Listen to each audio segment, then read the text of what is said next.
think the party we voted on yesterday is Shepard, Tali, and Rex.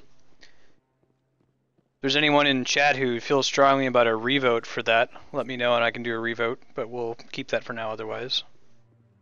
I'm on a break. Talk to someone else if you need anything. I've got a lot on my mind. Maybe I can help. Well, maybe you can. You're a soldier, right? You ever head out to the Traverse? The Traverse is a rough place. We're out there quite a bit. My brother's the captain of a ship called the Majesty. It was crossing the Traverse a few days ago when it disappeared. Just dropped right off the grid. And that usually means one of two things. Great power. Mechanical failure, or they were attacked.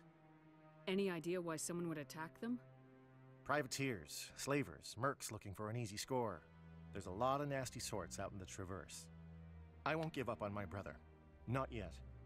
I've got the coordinates for the last transmission from his vessel. Give you a chance. Right now, the winning party is Tali and Rex.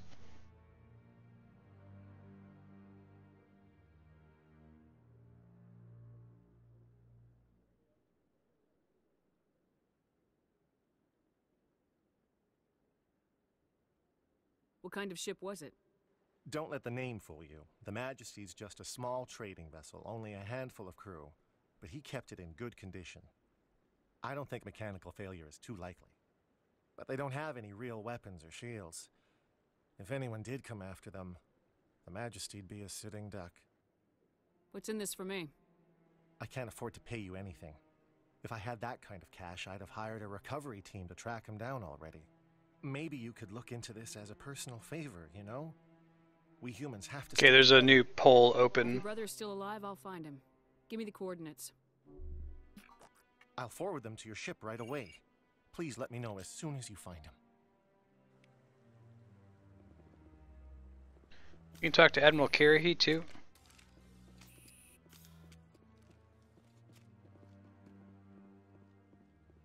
Or Admiral Kahoku. Kirihi's later. He's a Solarian. No, I'm waiting to speak with one of... Congratulations on becoming the first human Spectre, Commander. I'm certain you'll be up to the challenge. I appreciate that. My name is Admiral Kahoku. It's about time the Alliance got one of our own in with the Spectres. We need people like you to deal with our problems. Is something wrong, Admiral? I'm getting stonewalled by bureaucratic assholes. Nothing new. Maybe you can help me, Shepard. One of my recon teams was investigating some strange activity out in the Traverse. We lost contact yesterday. Now I can't get clearance to check it out. Suddenly it's a restricted area. But that doesn't apply to you, Shepard. Spectres can go anywhere they want. You could find out why my team dropped out of contact. I'll find them, Admiral. I appreciate that, Commander. I was running out of options. I'm gonna stay here and see if I can find anything out through official channels. Won't hold my breath, though. So I'm gonna see if I can display the poll status on stream. Give me 1 sec to toy with that real quick.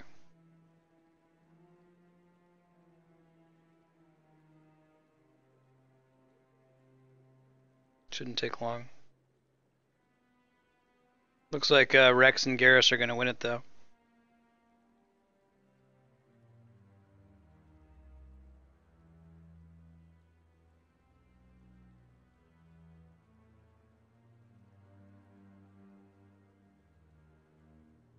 Cool. So I'll put that up whenever there's a vote in process.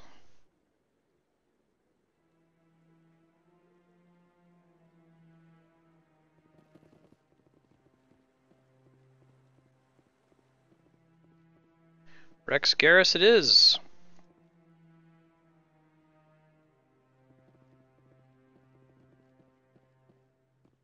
Andrea wins.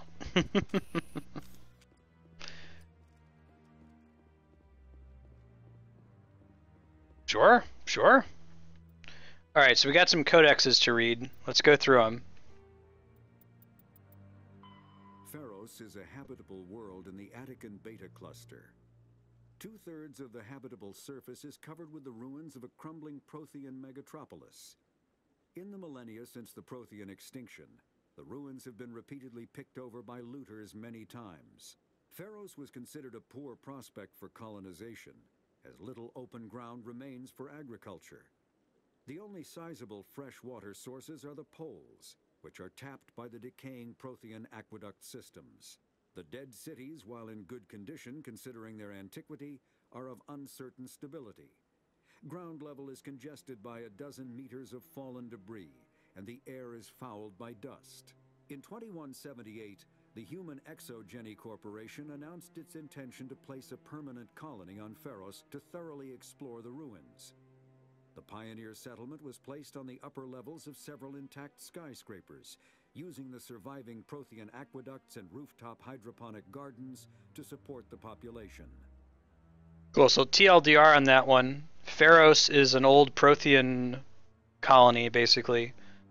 Big mega city, and there's a human corporation that's trying to mine it for Prothean relics and that sort of a thing. It's one of the planets we're going to be visiting. Noveria is a cool, rocky world with most of its hydrosphere locked up in massive glaciers. A privately chartered colony world, the planet is owned by the Noveria Development Corporation Holding Company. The NDC is funded by investment capital from 24 high-technology development firms and administrated by an executive board representing their interests. The investors built remote hot labs in isolated locations across Noveria's surface.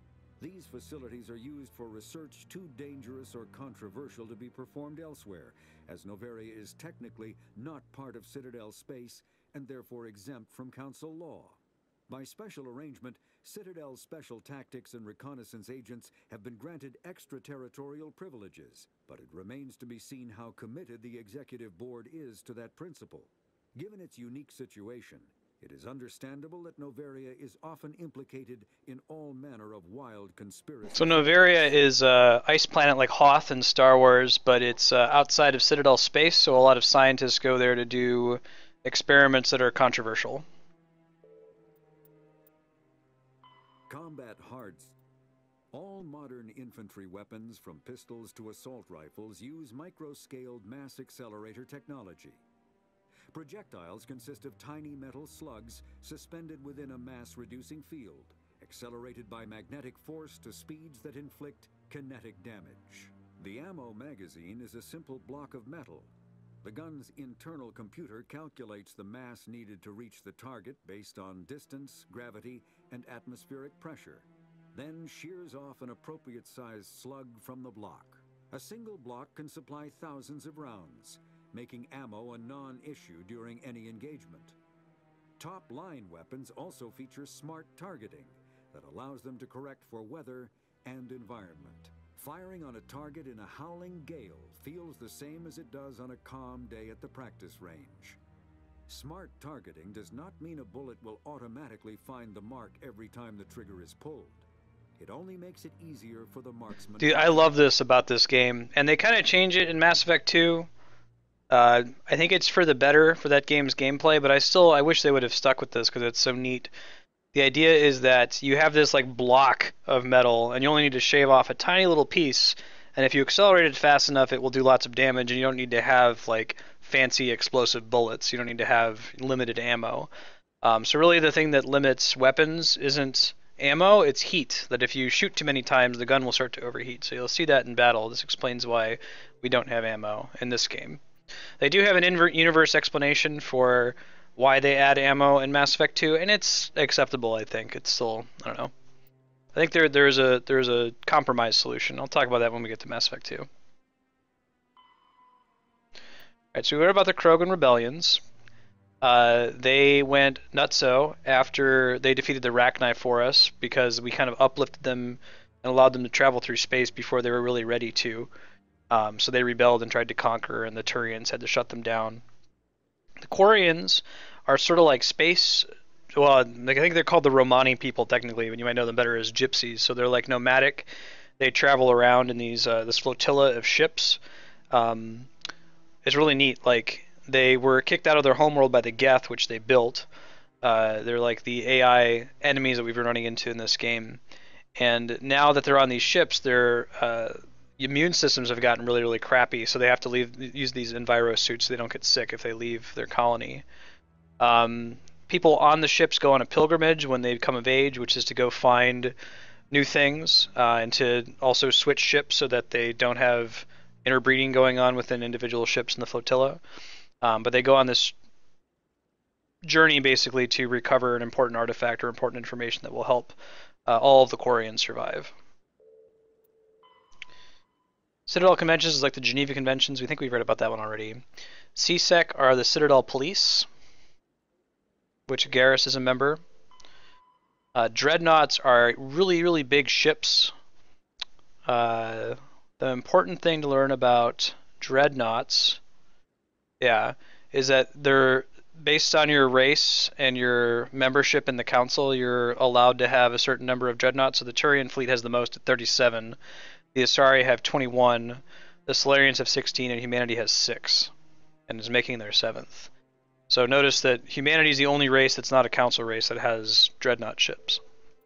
That's about it in the codex that's important for now. Let me check the squad real quick. This isn't super important right now. We're going to keep his electronics and decryption open for when the next time we need to hack is. And let's go.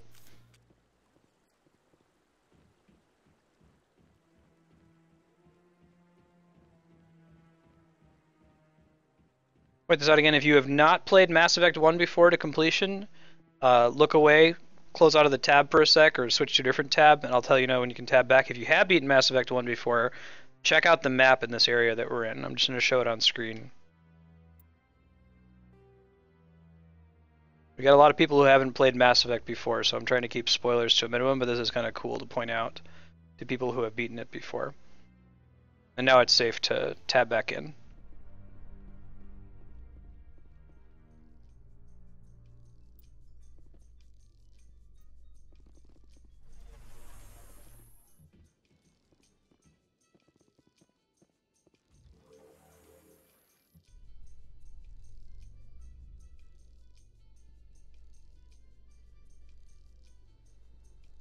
I thought it was a neat little nod.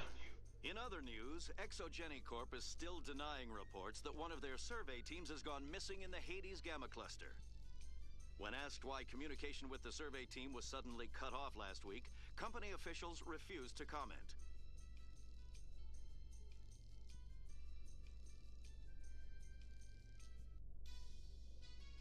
You recognize this music? This also plays on the radio in Portal. I don't think it's a deliberate Portal reference. I think it's just a open domain song that they were able to use in both games. Very good, D-Rock. I would guess you wouldn't guess what it means if you haven't seen it before. Alright, so you notice I just got a journal entry. That's because that thing that we heard on the radio was actually a quest that they're hinting at, so that's something we're going to be able to do later.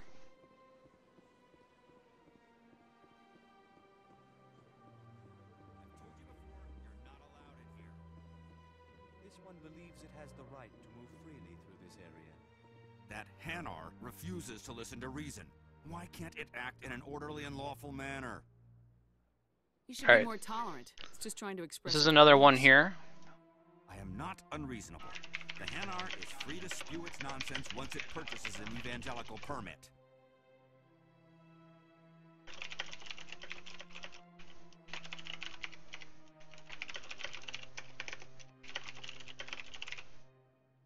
Starting another poll here, guys, for this one. Just 2 minutes this time.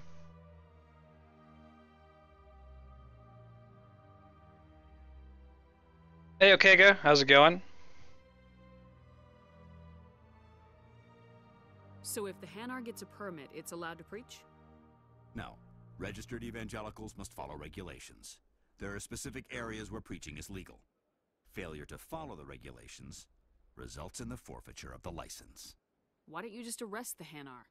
I could arrest the jelly, but my superior has requested that I find a solution that does not anger the Hanar. Vote 1 to kick the Hanar out, vote 2 to let the Hanar preach. When they feel their religious beliefs are being suppressed. I think I can solve this as a paragon, actually, regardless of what you choose. Forcing religious evangelicals to register for a permit weeds out undesirables. It keeps the area safe. The Citadel is too important to become a battleground for a religious war. If you'd like, I could talk to the Hanar for you. I have argued with the stubborn jelly all afternoon. Do you desire to learn of the Enkindlers? Or has the Honorable CSEC officer enlisted assistance? Is this really how you want to represent the Enkindlers? The truth of the Enkindlers must be made known.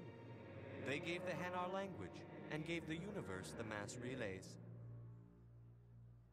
This one only wishes to spread the truth to any who will listen. There is no intent to cause trouble. Got 30 seconds left. Looks like kicking out the Hanar is winning. And we're going to solve it with a Paragon option.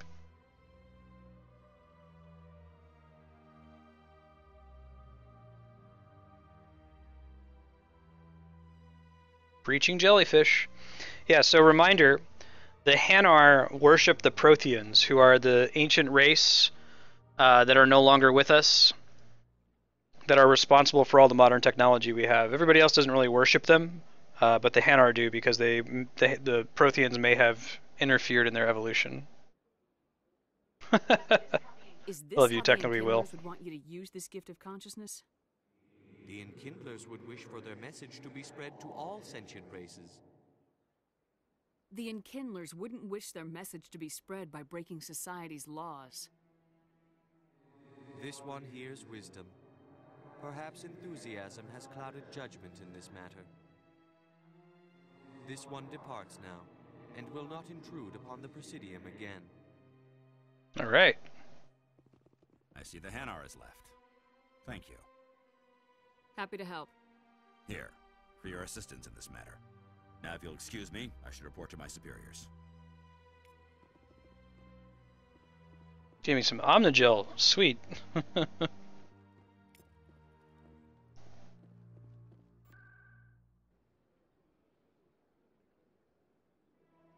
Let's go to CSEC.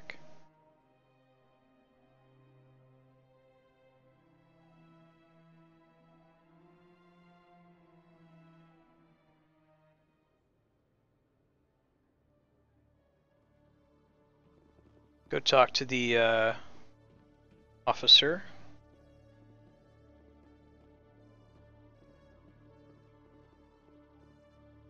Couple things we want to do here, actually. That's a decryption here, right?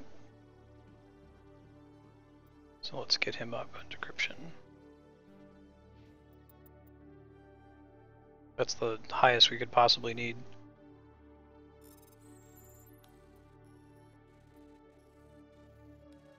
Cool. Burst of interest. Investigating a woman named Helena Blake. There's no hard evidence against her, but if the report's correct, she's a powerful criminal element on the Citadel near the Presidium. Okay.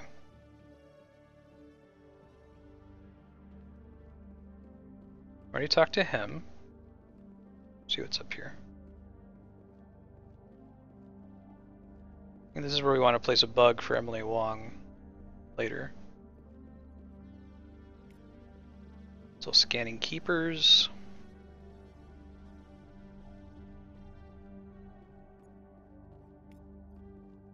Look at that terminal here in a sec. Okay, what do we get for a codex? Cruisers.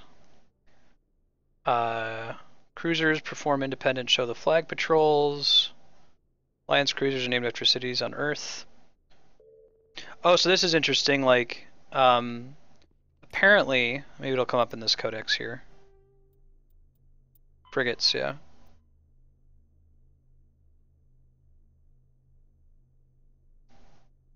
Frigates travel in wolf packs, they're named for great battles.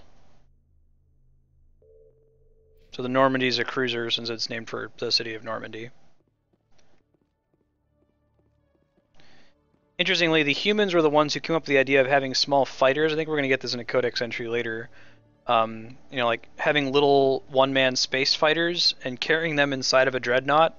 The other alien races hadn't thought of that, so it gave us an advantage when we fought the Turians in the First Contact War. It's kind of neat.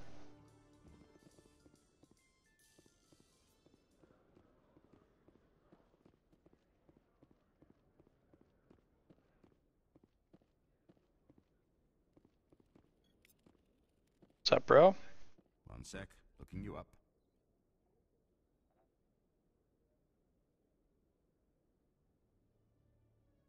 Commander Shepard, here with the Alliance military. First time on the Citadel, that about right?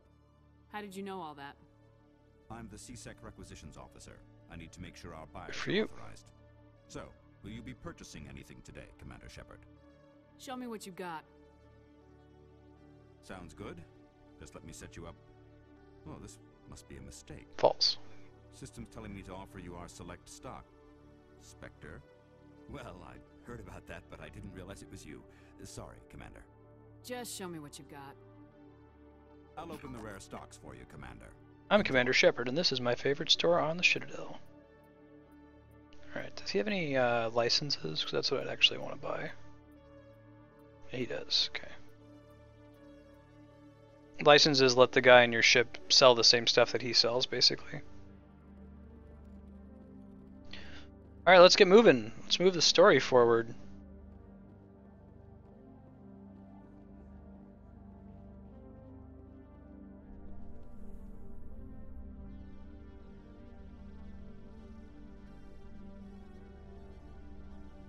A Solarian excavation team has run into an unexpected problem after unearthing a Prothean dig site. Hanar protesters have blockaded the dig site, claiming that artifacts of the Enkindlers, as the Hanar call them, should not be disturbed. The excavation team has appealed to Hanar representatives on the Citadel to reach a diplomatic solution. I can do the Hanar Codex real quick. They're a cool race.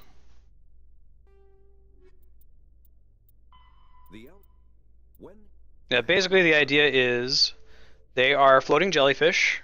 They're from an ocean world. They use Mass Effect technology in order to float outside of the ocean and have like a suit that lets them breathe. They communicate by bioluminescence, and everybody has a translator that translates the bioluminescence into speech. The Protheans, an ancient race, basically interfered with them when they were first fledgling, and so they worship the Protheans, call them the Enkindlers. I've got big news for you, Shepard. Captain Anderson is stepping down as commanding officer of the Normandy. The ship is yours now. She's quick and quiet, and you know the crew. Perfect ship for a Spectre. Treat her well, Commander. I'll take good care of her, sir. I know you will, Commander. Mass Effect is... Oh, D-Rock, I'm not sure if you caught video 2. Basically, Mass Effect is a scientific effect that was discovered using an element called element 0. So the atomic number is 0. You can use it to change the mass of an object. So you can make the mass go up, you can make it drop, or you can make it wildly oscillate, which can do crazy things too.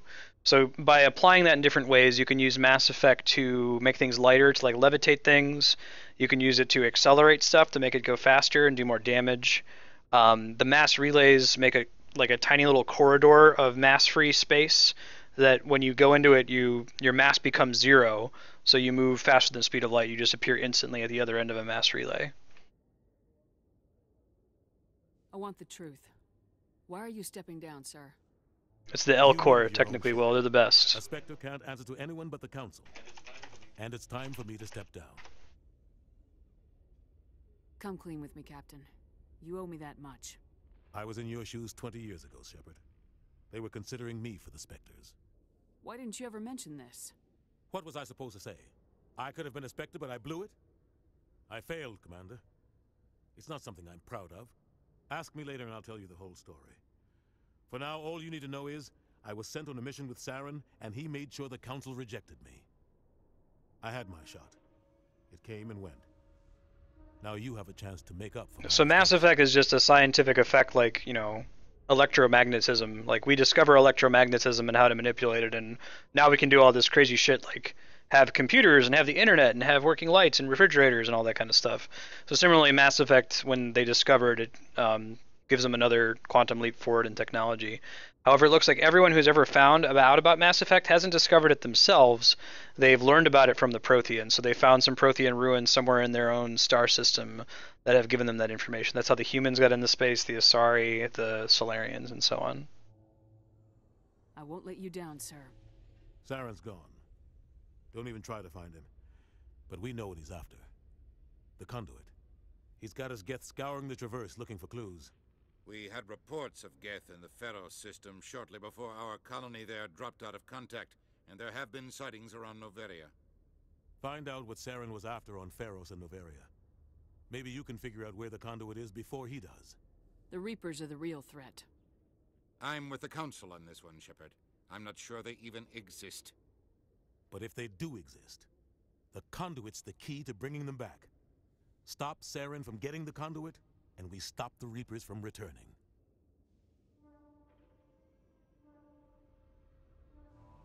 Just saw a tweet from Twitch that they're looking into chat problems today. We have one more lead. If you see anything, it looks like it's known. Another voice on that recording? She has a daughter, a scientist who specializes in the Protheans. We don't know if she's involved, but it might be a good idea to try and find her. See what she knows. Her name's Liara, Dr. Liara Tassoni. We have reports she was exploring an archaeological dig on one of the uncharted worlds in the Artemis Tau cluster. I'm just going to pick one. This doesn't actually matter. And then I'll put it to a poll where you guys want to go first. The colonists on Pharos might still be alive. It's your decision, Commander. You're a Spectre now. You don't answer to us. But your actions still reflect on humanity as a whole. You make a mess and I get stuck cleaning it up. It's so great. So they referenced it in one of the elevators, technically, Will. The Elcor Hamlet, and then they actually have parts of it in Mass Effect 2. It's awesome. Hey, Kami, welcome back. I'll try not to make things any harder on you, Ambassador. Glad to hear it, Commander. Remember, you were a human long before you were a Spectre. I have a meeting to get to. Captain Anderson can answer any questions you might have. Hey, Dan and Pico. Yeah, me too. I love this. Is one of my favorite game series of all time.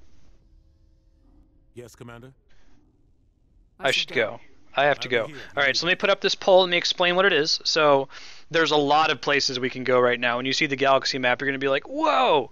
The main plot planets we can go to are Pharos, which is the Prothean ruins planet. There's a bunch of colonists there. Noveria, which is the icy Hoth-like planet that has the like kind of pseudo-illegal or controversial research. There's Therum, which is where the Liara is. Liara is the daughter of Matriarch Benezia. She was that blue chick who's with Saren. So we know Matriarch Benezia is a bad guy, but we don't know what her daughter's deal is. Then there's also the Bring Down the Sky DLC, which is a mission where they're like these terrorists are like hijacking an asteroid to crash it into a human planet, like a human colony. That's a really cool DLC. We should do it eventually. And then last of all, if you don't want to do any of those yet, we can do some side quests. There's so many side quests. We won't possibly run out of them. So let me go ahead and start the poll and decide where to go.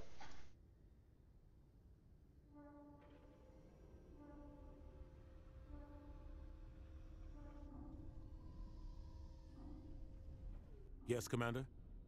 How are you holding up? Honestly, this isn't how I pictured my career coming to an end. Pushing papers really isn't my thing. But you're the one who can stop Saren. I believe in you, Shepard. If that means I have to step aside, so be it. Tell me what happened with you and Saren 20 years ago.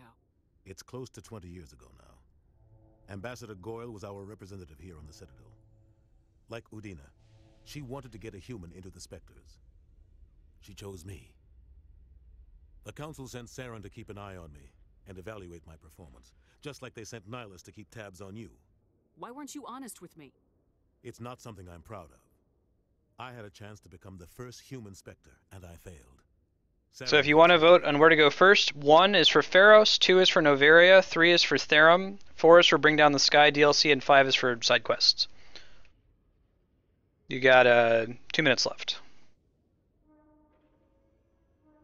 Also, this thing that Captain Anderson is talking about is in the first Mass Effect book, which was published, I don't know, maybe a few months before Mass Effect was released. You don't need to read it to understand anything about this game.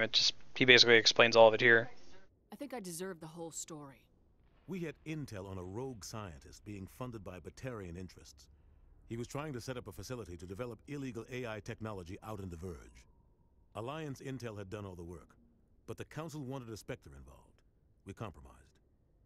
I was assigned to help Saren in his investigation. We tracked the scientist to a refining facility on Kamala. He was hidden away somewhere inside, protected by an army of Batarian mercenaries. The plan was simple. Sneak into the plant, capture the scientist, sneak back out. Quick, quiet, and a minimum of bloodshed. I'm guessing things didn't go as planned? Saren and I split up to cover more ground.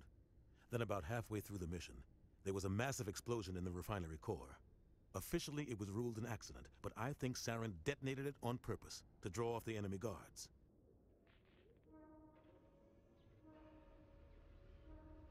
The first 2 books are pretty good.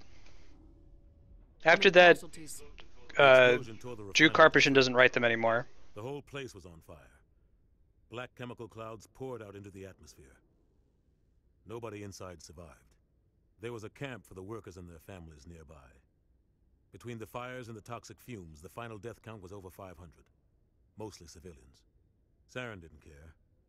The target was eliminated. Mission accomplished. And I ended up taking the blame. That ended all talk of me joining the Spectres. Saren caused the explosion. How'd he pin it on you? In his report, Saren accused me of blowing his cover. He said it was my fault the guards were ready for us. He claimed that's why it turned into a massacre. Saren's report was all the proof the Council needed to kill my chances of becoming a Spectre. Don't blame yourself, Captain. I don't. I blame Saren. I think he wanted things to go bad.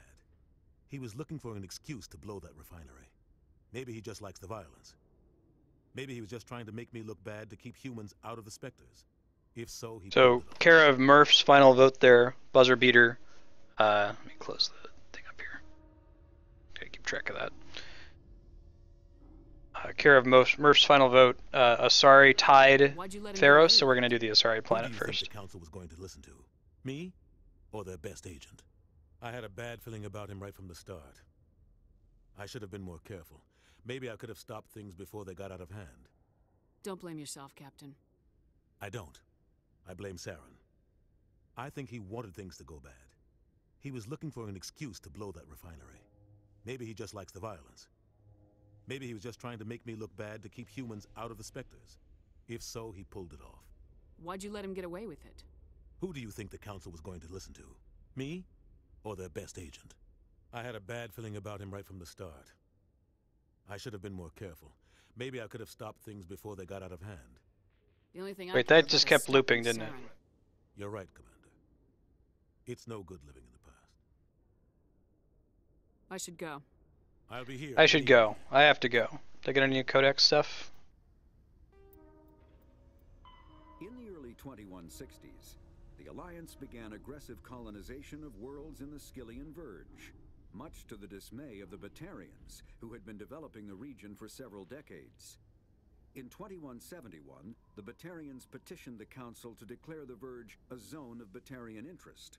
The Council refused, however, declaring unsettled worlds in the region open to human colonization. In protest, the Batarians closed their Citadel embassy and severed official diplomatic relations with the Council, effectively becoming a rogue state. They instigated a proxy war in the Verge by funneling money and weapons to criminal organizations, urging them to strike at human colonies. Hostilities peaked with the Skyllian Blitz of 2176, an attack on the human capital of Elysium by Batarian-funded pirates and slavers. In 2178, the Alliance retaliated with a crushing assault on the moon of Torfin, long used as a staging base by Batarian-backed criminals. In the aftermath, the Batarians retreated into their own systems and are now rarely seen in Citadel. So the Batarians, and interestingly, like, if you hadn't played Mass Effect before Mass Effect 2 was released and Bring Down the Sky, the DLC was released, there was a different portrait for Batarians because they hadn't actually decided how they wanted them to look. You do meet some Batarians in the Bring Down the Sky DLC, but in the rest of Mass Effect they don't appear. They're kind of like ISIS. They're a race that used to be a part of the Citadel races, the Council races. They weren't a Council race themselves, but they were, part of Council space. And they got really mad at the humans and pissed off, basically. Now they're slavers, and they, fight humans a lot. They live out in the Terminus systems, which are the systems outside of Citadel space. There are way more Batarians in Mass Effect 2. I won't say why. Stand by, shore party. Decontamination in progress. If you read Drew Karpyshyn's original description of Batarians, he thought of them as those, like, Decontamination in flat-headed elephant guys from Star Wars. I heard what happened to Captain Anderson. Survives 100 battles and then gets taken down by backroom politics. Just watch your back, Commander. Things go bad on this mission, you're next on their chopping block. Captain Anderson should be the one in charge. It's like I'm stealing the ship from him. Yeah, the captain got screwed. But it's not like you could have stopped it. Nobody's blaming you. Everyone on this ship's behind you, Commander. 100%. Intercom's open. If you got anything you want to say to the crew, now's the time. This is Commander Shepard speaking. We have our orders. Find Saren before he finds the conduit. I won't lie to you, crew. This mission isn't going to be easy. For too long, our species has stood apart from the others. Now it's time for us to step up. Go for it, and do Kami. our part for the rest of the galaxy. Time to show them what humans are made of. Our enemy knows we're coming. When we go into the Traverse, Saren's followers will be waiting for us. But we'll be ready for them, too. Humanity needs to do this. Not just for our own sake, but for the sake of every other species in Citadel space. Saren must be stopped, and I promise you all, we will stop him. Well said, Commander. Captain will be proud. The captain gave up everything so I could have this chance. We can't fail. Yes, ma'am. Hooray! I like how you can like modify that speech depending on what direction you're going in. Yeah, thanks for posting that, Kami. I haven't seen that picture in such a long time. Can't talk to Pressels yet.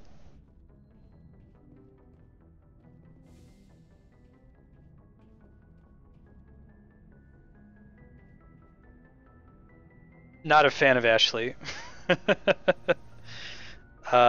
Big time not a fan of Ashley.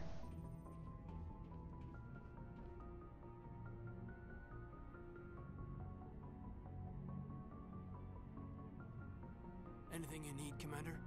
Just trying to get a sense of where the crew's at. Thoughts? I've wasted enough of your time for now, Commander. We'll have time for personal debriefings later. We'll talk another time, Lieutenant. Cool. Not that far yet in the game, Kami.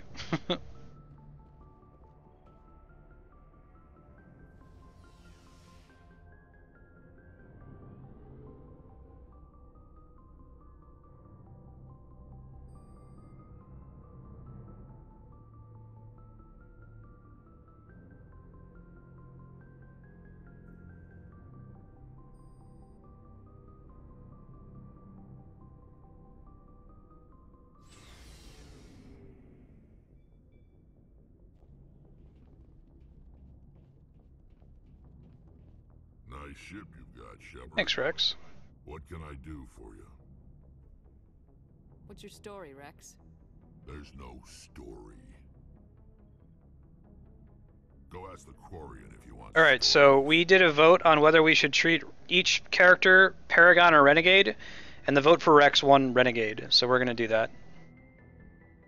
You Krogans live for centuries. Don't tell me you haven't had a few interesting adventures. Well, there was this one time the Turians almost wiped out our entire race. That was fun. I love Rex. Yeah, they tried the same with us, but we fought them off. It's not the same.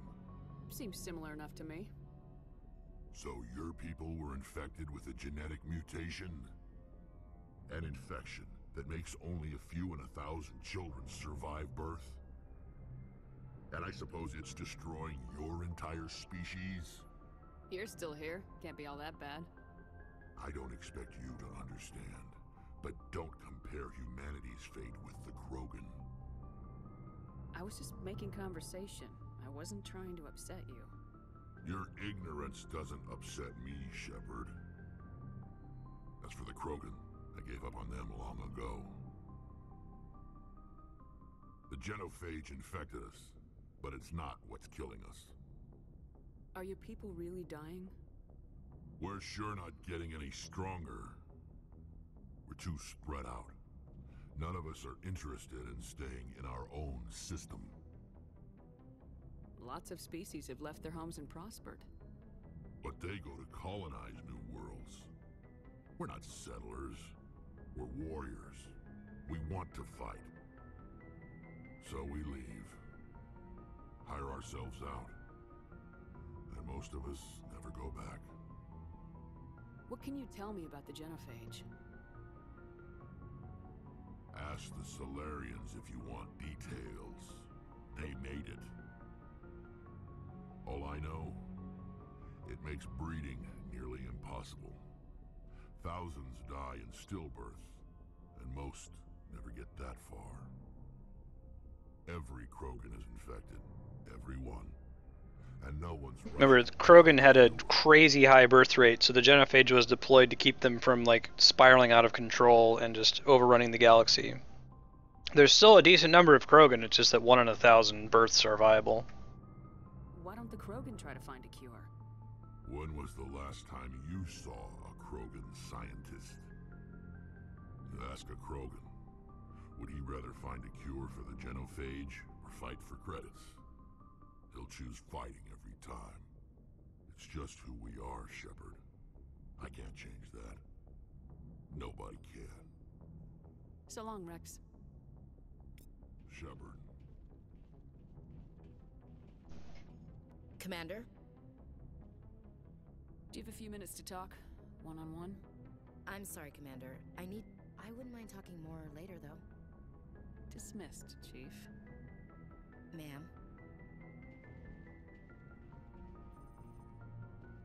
Rex.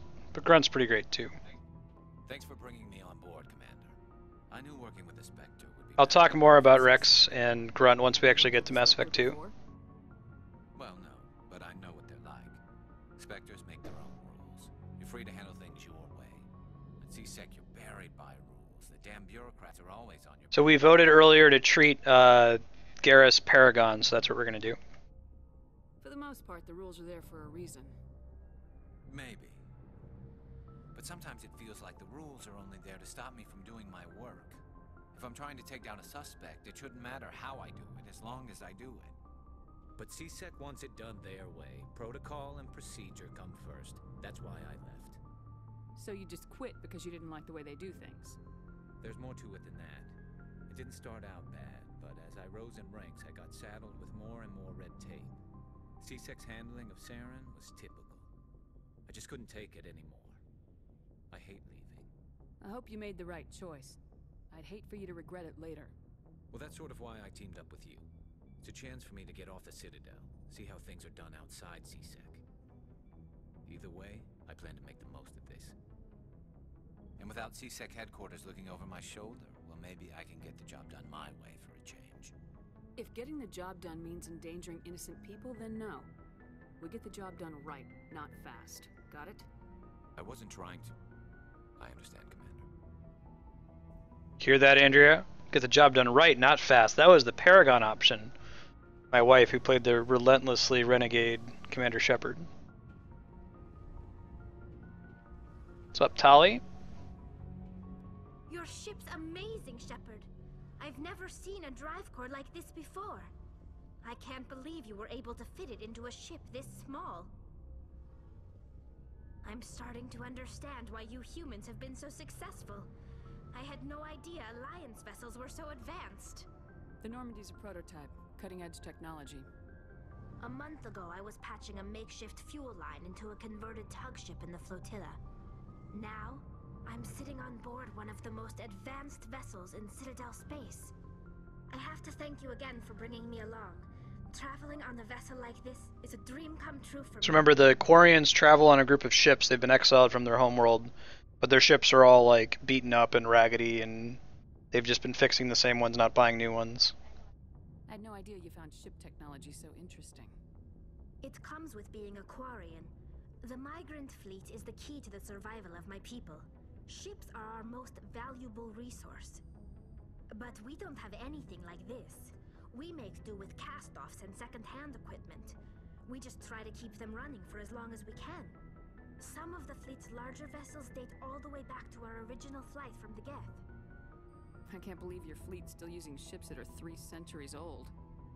They're constantly being repaired, modified, and refitted. They aren't pretty, but they work. Mostly. We've tried to make ourselves as independent as possible on the flotilla, grow our own food, mine, and process our own fuel. But some things we just can't make on our own. A patch to maintain the hull integrity requires raw materials we just don't have. That's why our pilgrimages are so important. I think there's really good questions to ask between Paragon and Renegade. I don't think it's just nice versus jerk. There are certainly some options that the Paragon option is just overly nice and the Renegade option is just overly jerk. But the Renegade philosophy of do what needs to be done, like the needs of the many outweigh the needs of the one sort of a thing. There are a lot of decisions that you make as a Paragon that are basically bad. Like, for example, the Paragon, one of the Paragon options for the guy who had the dead wife that was killed by the Geth was return the body to the guy so that he could bury it. Like, why? Because it will make one person happy? Like, why wouldn't we do research on that? Like, the Paragon option in that one is just being nice. It doesn't make any sense. The Renegade option of, no, we need to study this. It's going to benefit more people than just you, dude, is good. Our lives aren't easy. Resources are scarce, and we are constantly on the move. Everything we do must in some way contribute to the continuation of the migrant fleet. There are 17 million Quarians in the flotilla, and each of us relies on the others for survival. The bonds among my people are strong.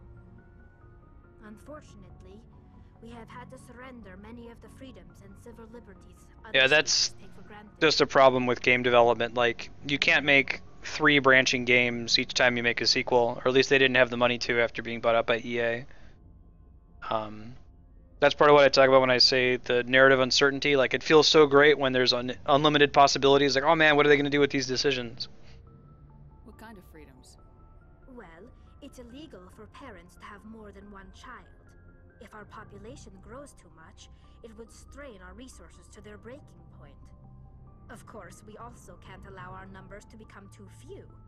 If our population is in decline, the rule against single births is temporarily repealed.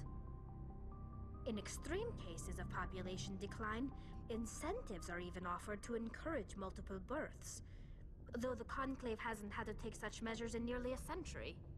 That's your government. The Conclave is our civilian branch of government. Each ship can elect a representative to serve on the Conclave and make decisions that affect the fleet as a whole. On matters that affect an individual ship, however, the captain has the final say. It's a tradition that dates back to the early days, when the fleet was governed by martial law. Fortunately, most captains nowadays are smart enough to have an elected council from their crew to give them advice and guidance. So the ultimate power rests with elected officials?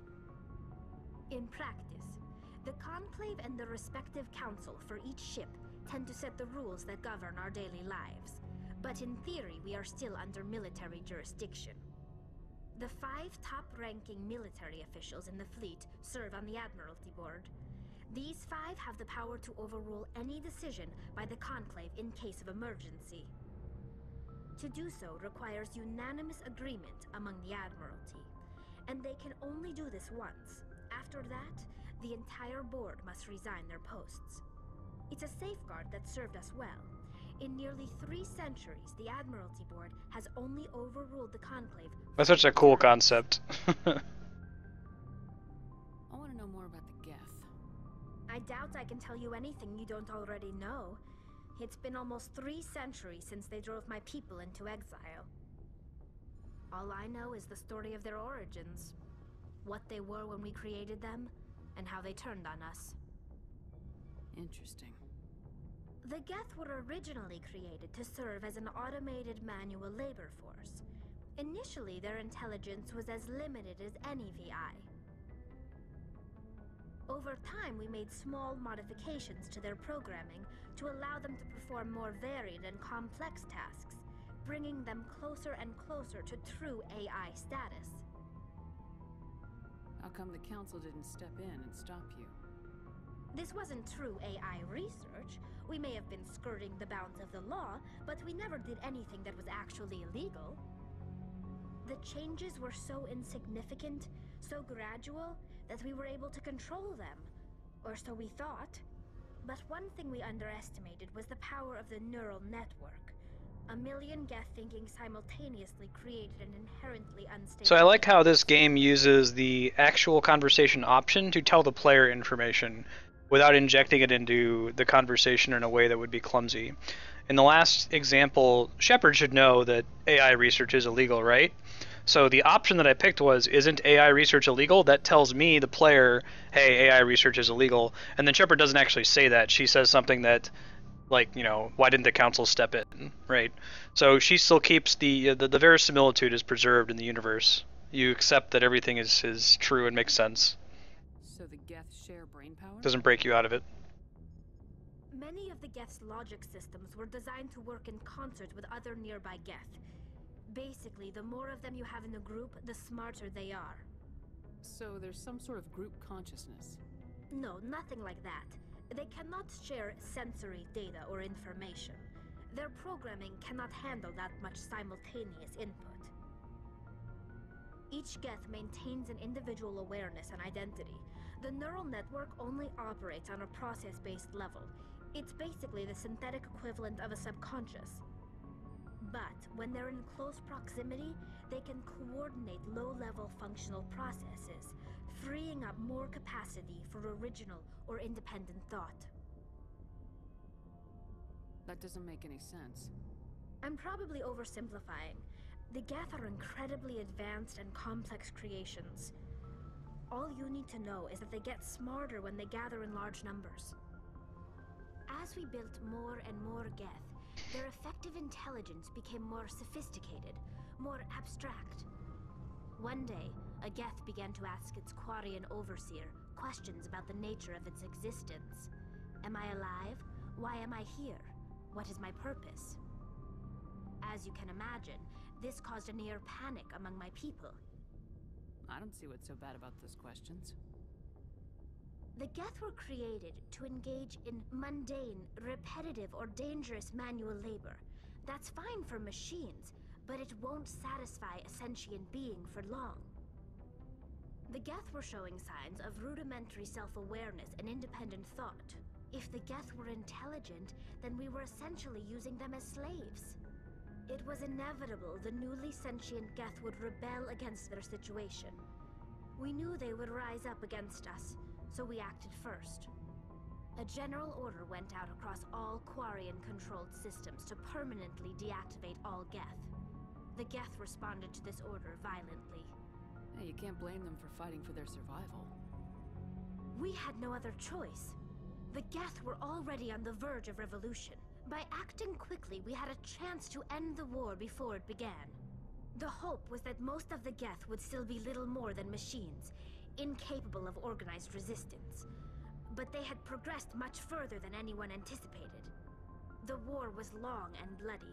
Millions upon millions of Quarians died at their hands. In the end, we were forced to flee our own homeworld. We feared the Geth would pursue us, but they never came beyond the Veil.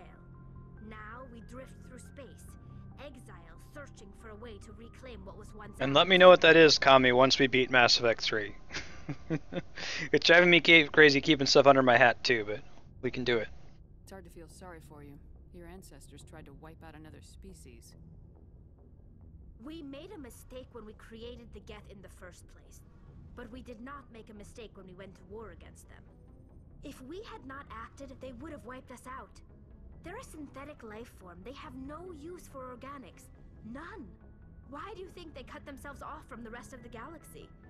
Why do you think they've killed every organic being who's ever tried to contact them? They didn't kill Saren. What does that tell you? The Geth are not innocent victims in all this. They're the enemy. They want to destroy us. Not just the Quarians. All organic life. That's why they've joined up with Saren. And that's why we have to stop him. I want to know more about the pilgrimage. When my people reach maturity, we leave our birth ships and seek acceptance with a new crew. It's necessary to maintain genetic diversity among the fleet. But no ship wants to accept someone who will be a burden on them. So, to prove our worth, we embark on a pilgrimage.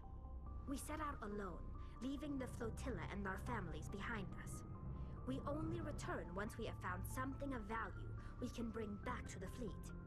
This is presented as a gift to the captain of the respective ship we wish to join. If the gift is accepted, we are welcomed into the crew. Can a captain choose to reject the gift? That doesn't happen often. Most captains are eager to increase the size of their crew. It increases their own standing in our society. Even when a gift is not particularly valuable, the captain usually accepts it out of a sense of tradition. However, there is a stigma to presenting a substandard gift. It's not the best way to make a good impression on a new community. Most pilgrims don't return until they find something worthwhile. I can't believe they just send you off alone. It's not like they just cast us out. Before we leave, we are given lessons in how to survive outside the flotilla, and given gifts to help us on our journey. We also receive implants to fight off sickness and disease. Generations of living in an isolated and highly controlled environment have left our immune systems weaker than most. By the time we leave the fleet, we are well equipped for the pilgrimage. This is a rite of passage for all Quarians. If it were dangerous, our numbers would suffer. Virtually every pilgrimage ends with a triumphant return and the ritual presentation of the gift to one of the fleet's captains. I want to talk about something else. I want to talk about something else. I have to go. I should go. See you later.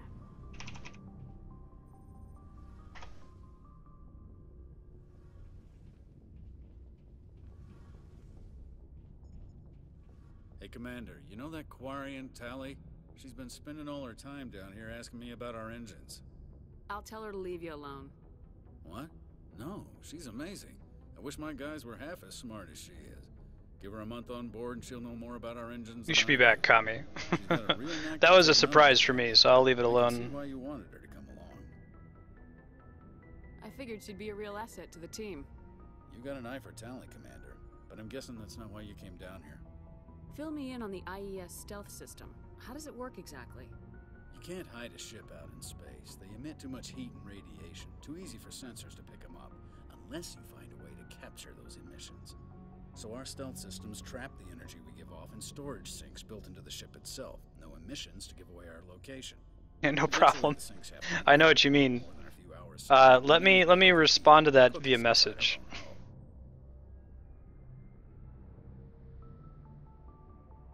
There's no way for anyone to detect us? A visual scan can still pick us up. Anyone looking out a window can see us plain as day. But you have to be pretty close to get an actual visual out in space. Most vessels rely on scanners. As long as the stealth systems are engaged, they can't see us. Not unless we accelerate to FTL speeds.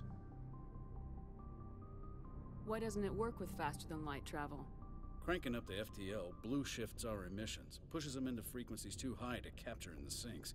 As soon as we make the jump, it's like setting off a flare.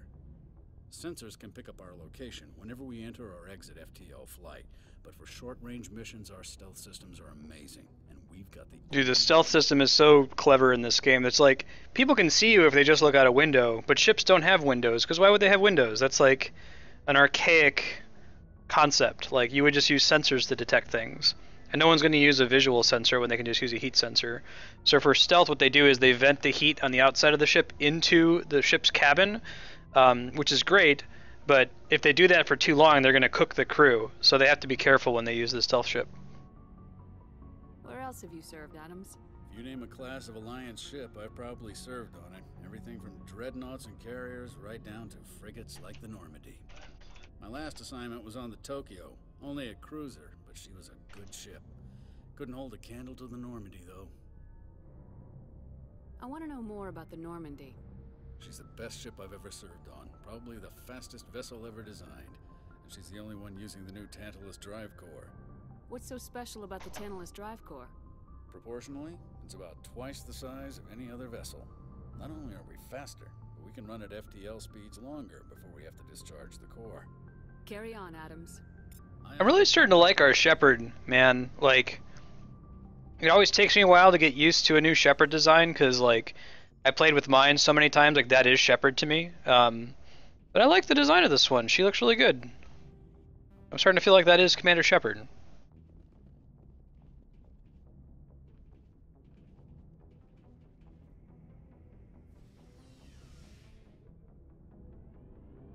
Yeah, it works. Makes sense. Yeah, it's not a big deal, Kami. I remember being disappointed about that all through Mass Effect 1, and then it was an option in Mass Effect 2. I was like, oh my god.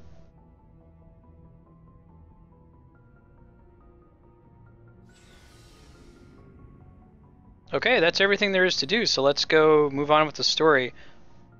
Where the vote was tied between Pharos and Liara, so we're going to go to Liara's planet.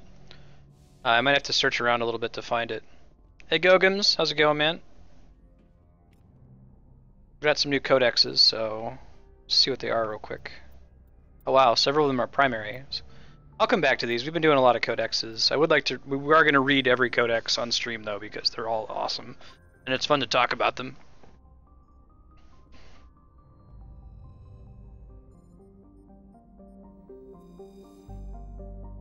Alright, check out how friggin' huge Mass Effect is. I like that this is the Widow Nebula, or the star. Yeah. Check it out. You can go to all these different areas, right? These are like clusters. So if I just go into this cluster, inside the cluster there's already multiple options of star systems you can visit. And the names of them are usually pretty cool. Message coming in from the brass at Arcturus. Patching it through. Normandy? Admiral Hackett here. We're getting reports of a marked increase in... The voice of Admiral Hackett, I forget, Lance Henriksen? He's the guy who plays Bishop in Aliens. In the Skillian Verge. Surveillance drones have identified Geth outposts on 4 different planets in the Armstrong cluster. We need someone to take them out. We have any idea what they're after? Hard to say. They may be just gathering intel on us. Or maybe they're setting up staging grounds for hit-and-run attacks on human colonies. It could be the first wave of an invasion. Let's hope not. We need someone to investigate this, Shepard. Finding Saren is still your top priority, but you've got experience fighting the Geth. You're the logical choice to take out these outposts. We're transmitting all the locations of known Geth outposts in the Armstrong cluster to the Normandy now. Admiral Hackett out.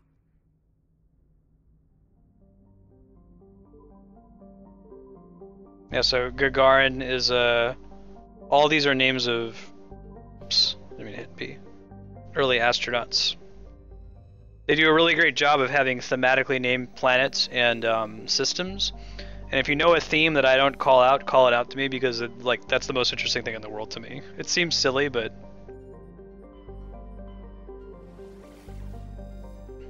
Sparta, Macedon, Athens, and Knossos are all places in Greece.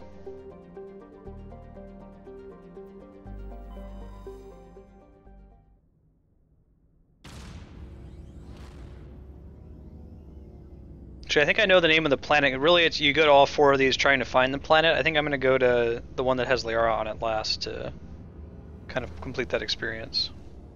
Not yet, Kami. This is going to be our first Mako. Get hype.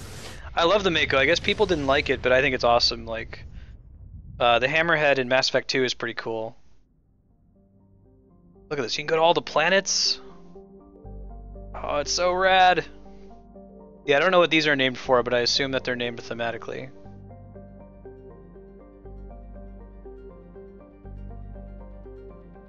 Mako hype indeed. Okay, I'm checking for stuff here. There's one. Asteroid cluster. Prothean data disk. This is cool. Like this, the planet scanning in this one is more like an adventure game or an old school like text RPG where you have to kind of use your imagination and read the text. We found signs of habitation in the asteroid. So all of these systems have usually one planet that you can land on. Dwarf planet composed of light magnesium silicates. Ancient dark basaltic lava. Magnetic field is non-existent, makes it impossible for ships to dump drive charge from orbit. So when you're traveling at FTL speeds, you build up a lot of charge and you need to go to like a gas giant to dump.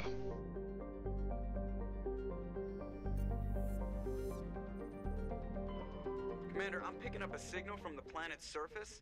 It looks like an automated distress beacon. This is a terrestrial planet with an atmosphere of carbon dioxide and nitrogen. Surface is covered by wide deserts of sand. Orbit is congested with debris thrown inwards by the gravity of the gas giant. Due to the high rate of meteor impacts, exploration is extremely dangerous. We're going to go there in a sec. We'll look at the other ones first. Largely terrestrial world, frozen, mainly composed of sandstone. Once possessed an atmosphere thick enough to support some form of liquid. Cataclysm stripped the atmosphere and left the planet to freeze. These like mundane planet descriptions are not so mundane in some cases. There's one mundane planet that you get to, and if you really think about it, it becomes really important in one of the later games. Large hydrogen helium gas giant with traces of chlorine and sulfur. Massive gravity tugs asteroids from the outer belt inward. Congested with hundreds of moons. Most of the moons get dragged down in the atmosphere eventually. Ships without military-grade kinetic barriers likely to suffer catastrophic impacts.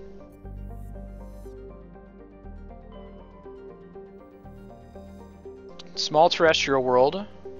During the pirate suppression campaign in the 2160s, the Batarians were caught with a frigate grounded here. When challenged, the Batarian refused to surrender. He was destroyed while attempting to take off. The debris is still strewn across the entire southern hemisphere. Found some plutonium. Alright, let's go to this planet. It was this one, I think.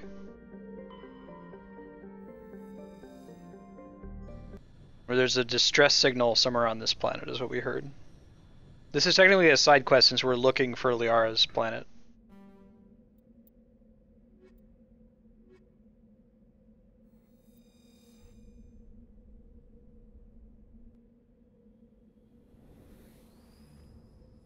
I'm pretty stoked for ME4, man. I like the premise as well.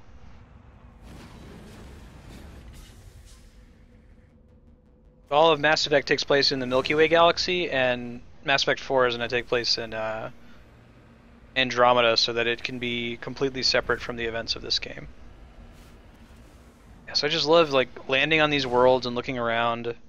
Like this particular one has meteors flying down constantly. Oh, it's so cool. You just really feel like you're on an alien world. It has its limitations, like you can only explore a small portion of the map. You can't go all over the entire planet, because that would be ridiculous if they let you.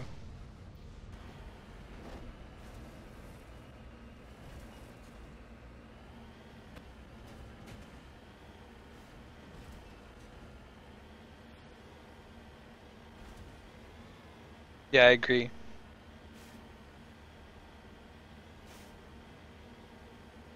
Whoa! That's why they had a distress signal. Shit.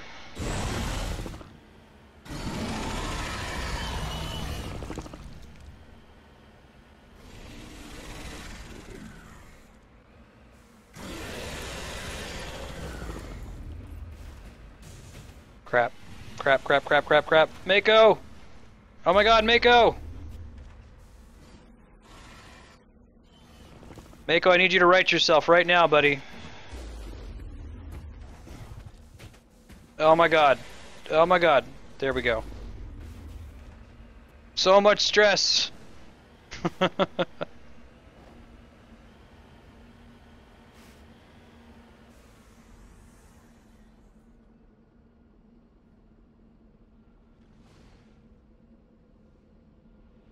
It's very difficult to get the Mako permanently on its back. It eventually rights itself.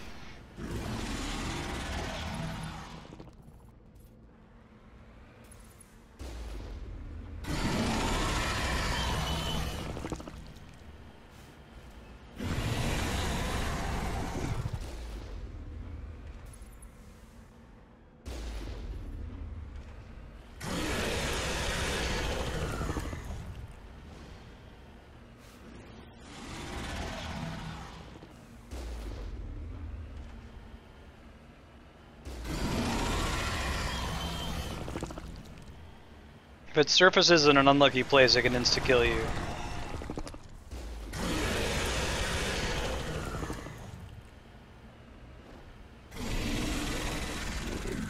There we go.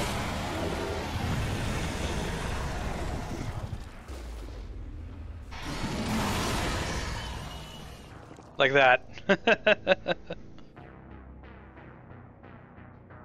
We'll try it again.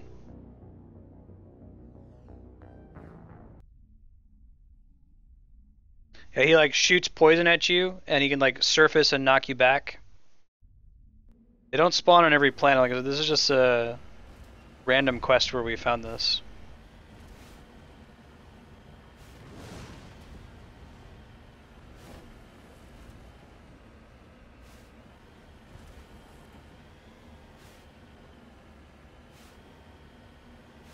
They're definitely the hardest thing to cheese. The Mako you can cheese just about anybody by going really far away and then targeting from a distance and shooting.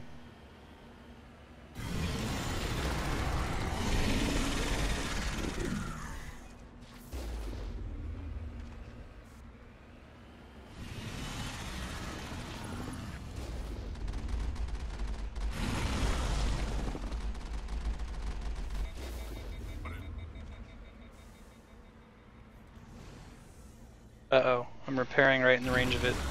Hopefully it doesn't hit me again.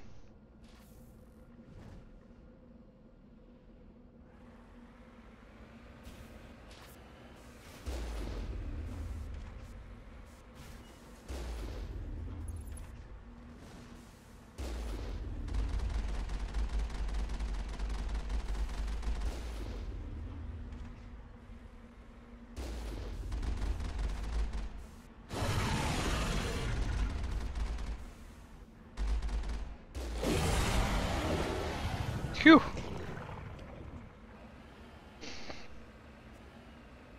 Alright, let's check out what's going on.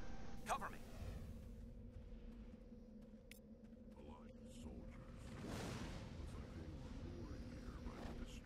me. So someone put a distress beacon here to get someone killed.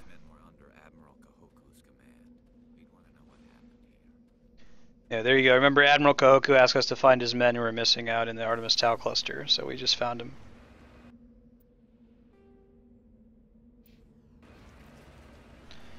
Now, I'm not gonna... if I were playing this by myself and not on Twitch, I would be exploring every nook and cranny, finding every single item that appears on the map, so I'm not gonna do that. I'm not gonna go look for minerals, but I'm gonna go to like anything that's like a question mark. So we're going to the one that's northeast here. Usually means there's something interesting there.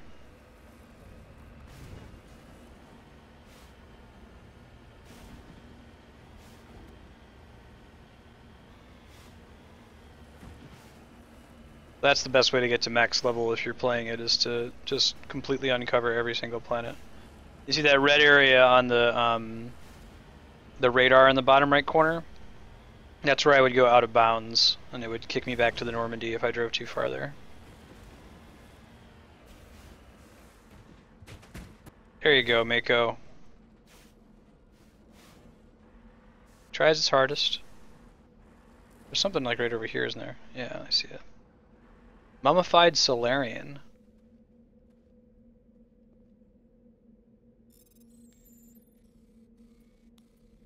The PC version is a much cooler minigame. ID tag. So there's a quest to find all the ID tags, for example.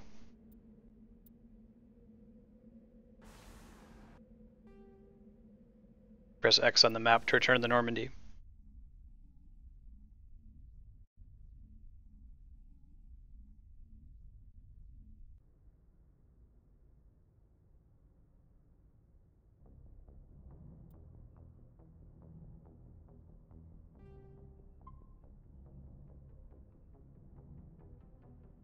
Let's level up a little bit here. Keep dumping points into Spectre training. That's what lets us res our allies. Pretty important in the long run.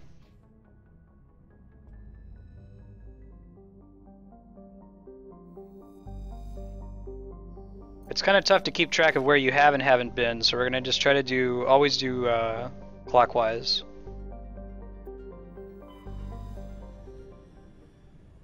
It's traveling at FTL right there. Sharjila. So this is our land planet. Very dense atmosphere of ammonia and oxygen. Looks like there's a pressure hazard if you get out of the Mako. Lumina and deposits of sulfur. Many unregistered vessels nearby. Oxygen breathing ecology. Heavily populated areas are covered with fine silica. World's animal life forms breathe silica dust. That's really cool. EVAs are discouraged. That means extravehicular activity. Don't leave the Mako, basically. Some of the Matriarch's writings. Its thick atmosphere, the weak output of the red dwarf mastodon leaves its surface biting cold.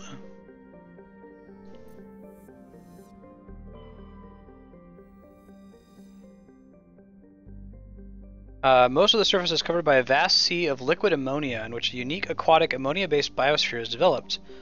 Frozen continents are largely bereft of life. A rich bounty of complex organisms, many larger than a human, flourish in the chilly, toxic seas.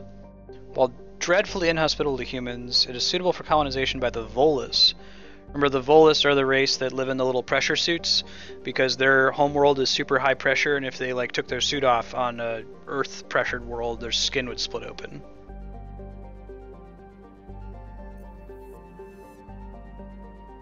The Volus are the little bear-looking guys who are like the space economists. So something.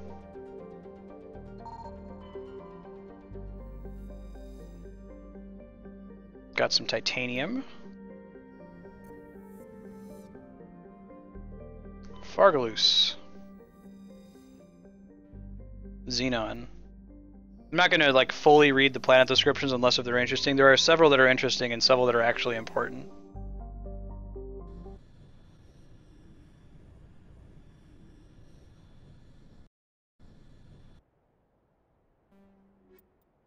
A lot of them imply like entire games worth of content sometimes. Like there'll be like a little mystery on a little who gives a shit planet over in the corner.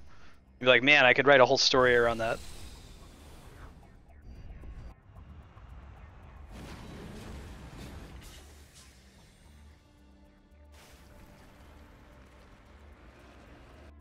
Okay, let's see what we got here. So we don't want to go there. We want to go to the exclamation point. Into the question mark. Let's go to the exclamation point first.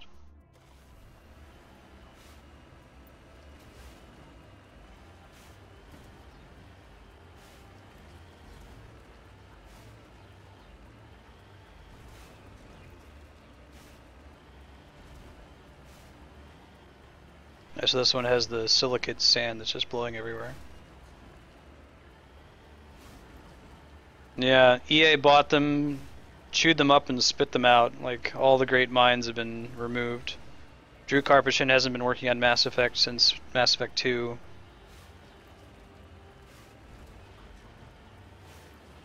He was the lead writer. I think Hudson's gone. He was pretty great. Oh, pirates. Hostile spotted. Okay, let's try to snipe them before they snipe us.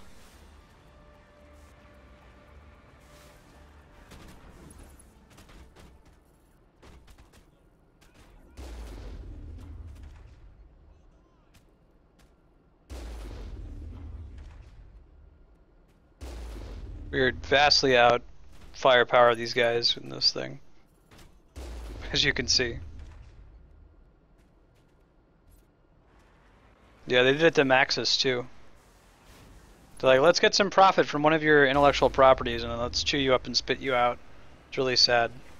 Activision does the same thing. They ruined Guitar Hero, which was a good property before Harmonix left.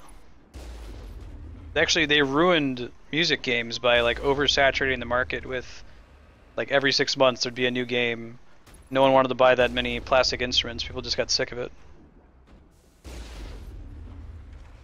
Yeah.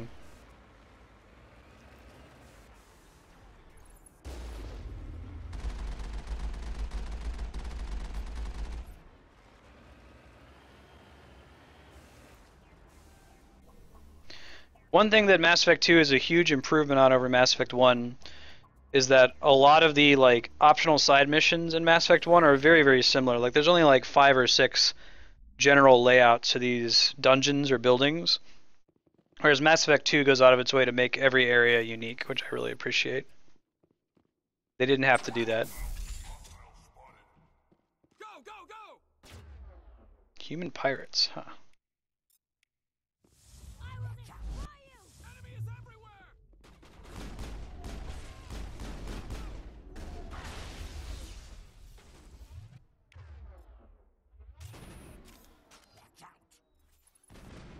Still don't have enough accuracy with this thing. Switch back to pistol.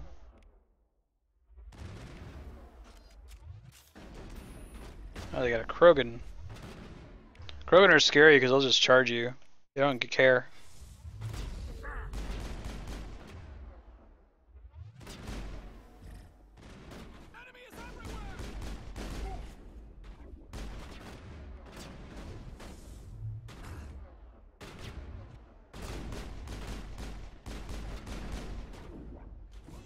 Throw a grenade in.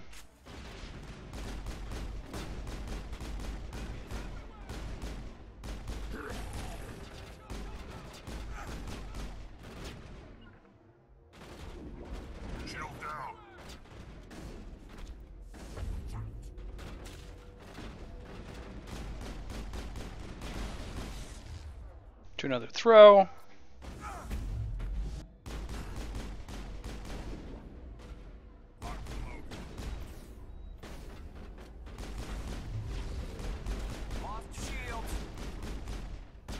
Pick up Garrus.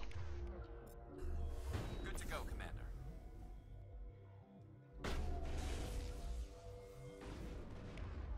We got warp back, yeah.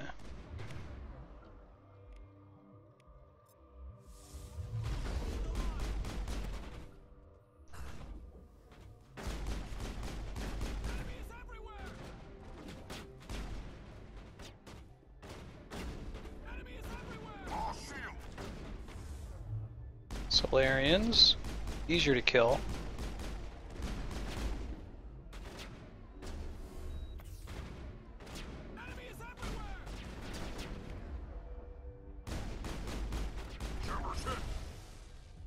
Don't want to get hit.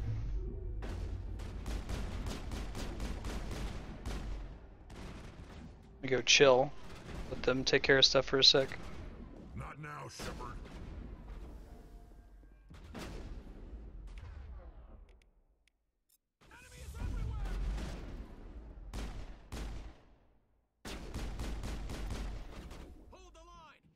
There's a lot of dudes in here too.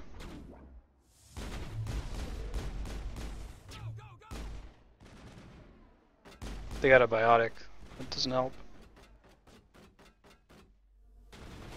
Cover me.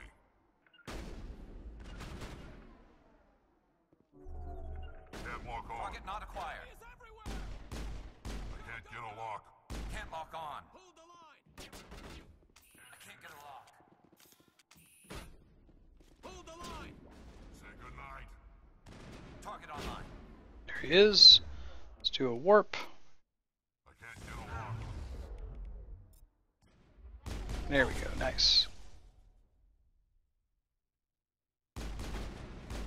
There's our biotic. Oh, there's slavers, interesting.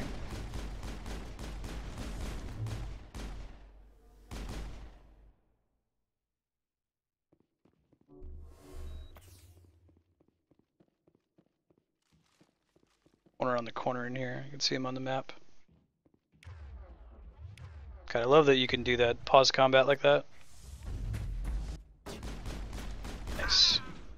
Cool, and we're good.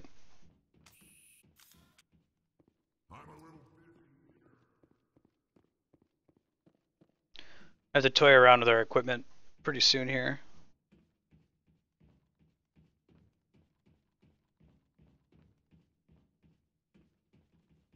No sense standing around.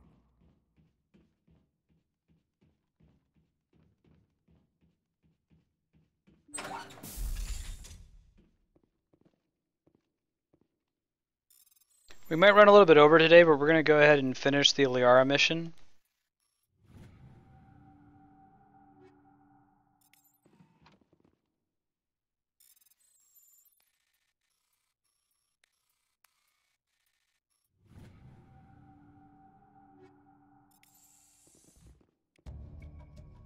Ooh. Nasana Dantius asked me to come talk to her. I didn't actually go talk to her yet.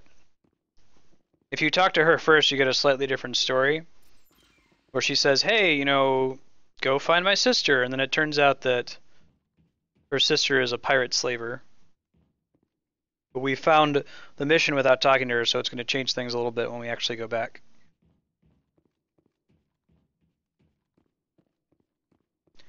And the way we handle her is going to carry over into Mass Effect 2.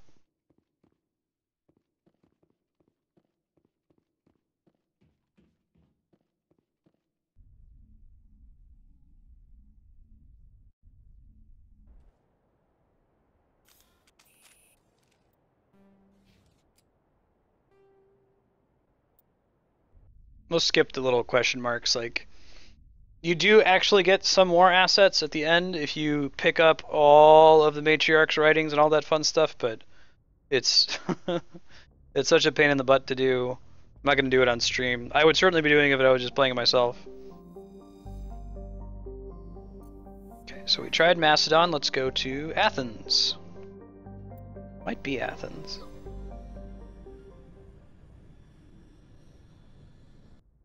Salamis, Proteus, Circe. These are all Greek names. Yeah, I love those side quests. We're going to do all the side quests, but we're not going to go pick up all the little question marks everywhere. Pharos is only a cursory examined by unmanned probe. Trace atmosphere of nitrogen and argon. Large, bright, ice-bright crater in the southern hemisphere makes the planet visible from the inner system, leading to the planet's name. Interesting. Got a Turian insignia. Those give you credits and experience when you find them. Boring hydrogen helium gas giant. There are quite a few of those.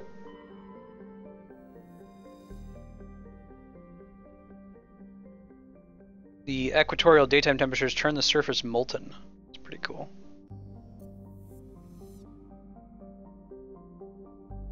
Nothing in the asteroid belt here.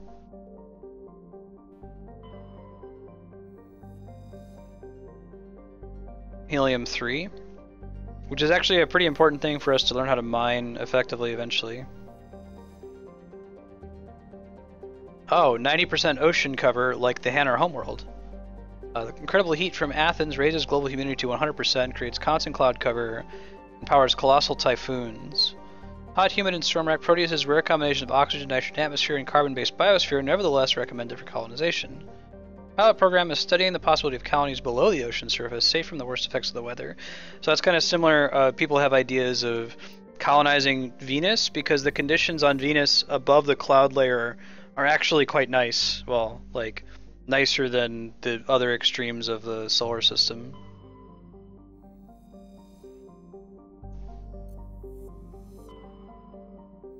It would be very expensive, but it would be a possible colonization place. You have to find a way to make like a floating city on Venus. There might not be a place to land here, which is kind of unusual. Double check and make sure there's not something in the asteroid belt. It's also sometimes places are unlocked after you accept quests in other places, so if we can't land somewhere yet, we might be able to do it later. Yeah, it looks like there's nothing here, so we'll go to the last one. That's cool. Gnosis.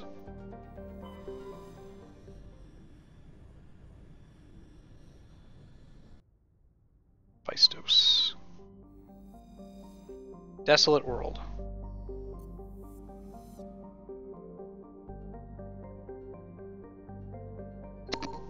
Cat just jumped in my face. Hi Polly, what's up? Platinum, cool. This is the one we want to go to, so I'll come back to it in a sec. Zakros. Frigid surface, mainly composed of water ice. Not solid enough to support the full weight of a landed ship.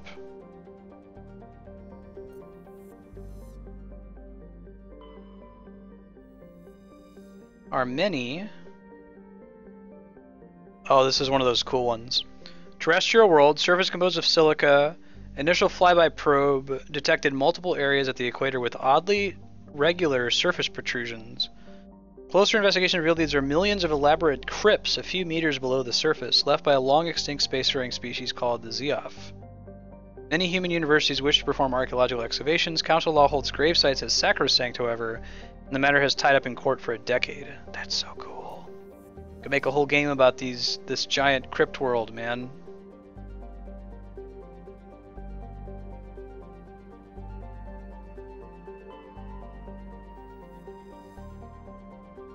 Automated infrastructure of helium-3 mining. Got it.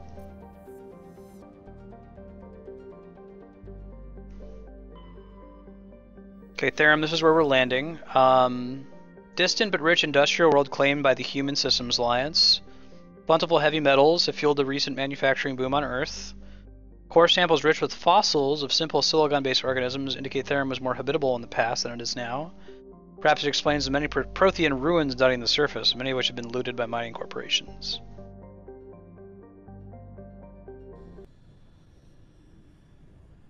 So this is main plot here.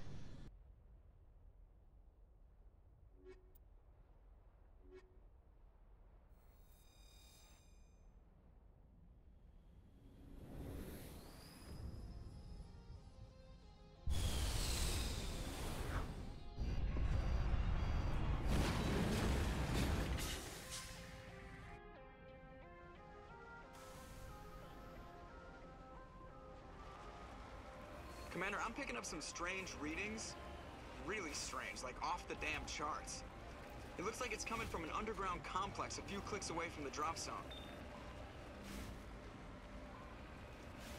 Gotta be really careful driving here. If you touch the lava, it's just game over instantly.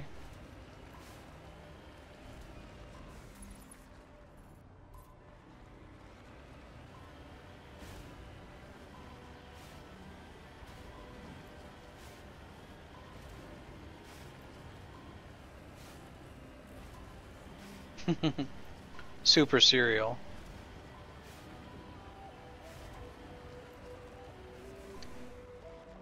This one has an atmosphere, but I love the ones that don't, and you can just see the stars, and sometimes you can see like the gas giant if you're on a moon, or you can see like, you know, there's a star that's super close, like you're on Mercury.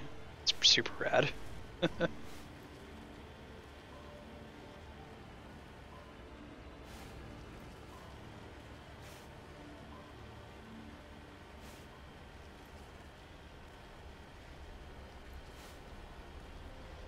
I see an enemy on the radar.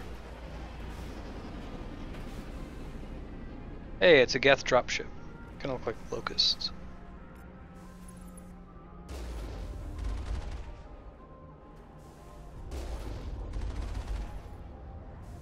Those things are actually pretty big, but we're very far away.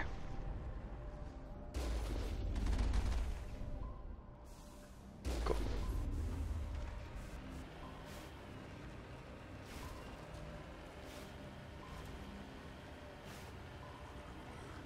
Let me equip and level people real quick, since we haven't done that. We just got a lot of stuff. So she's might have an upgrade to her pistol, we'll see. No, it doesn't look like it. How about upgrades?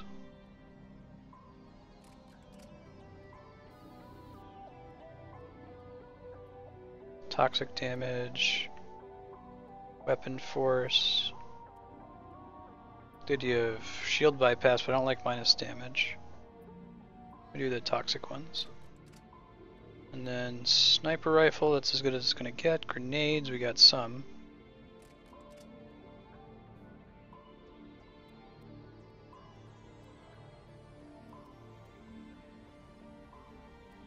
That's all for her.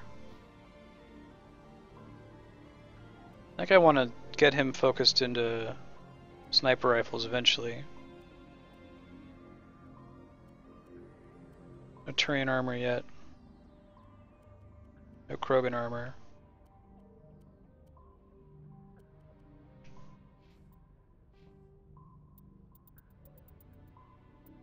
Keep dumping points in Spectre training and max it out. Because they increase your accuracy, which is really good. Alright, let's get electronics up as high as we can.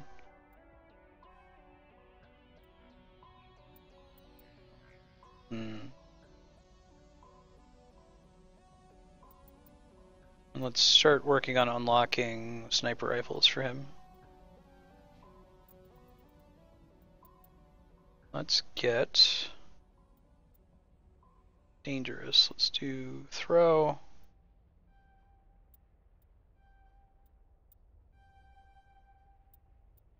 Give him one of each ability. Although stasis is kind of not good in this game because you can't kill the enemy that's been stasis, so I might undo that just so he doesn't actually have it. I'll go ahead and give him throw though.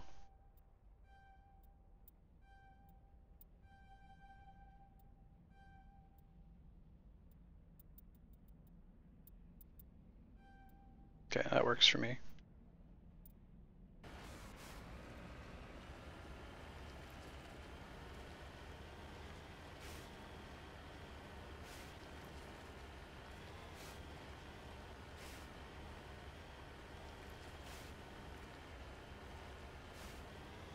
We got some turrets coming up, it looks like.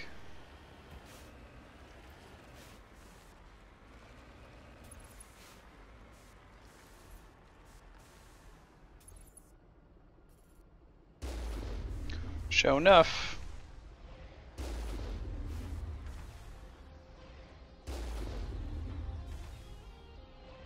Cool. There's still another turret up here. Only a fool punches a Nathak in the mouth. We should sneak around and pull its tail.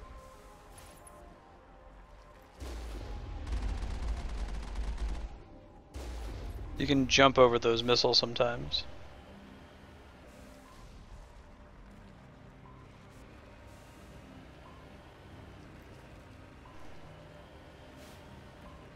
There you go.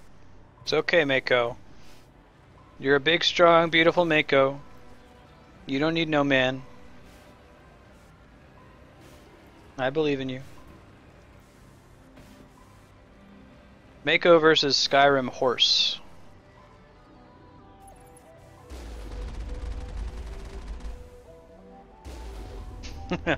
Mako, please. I like that.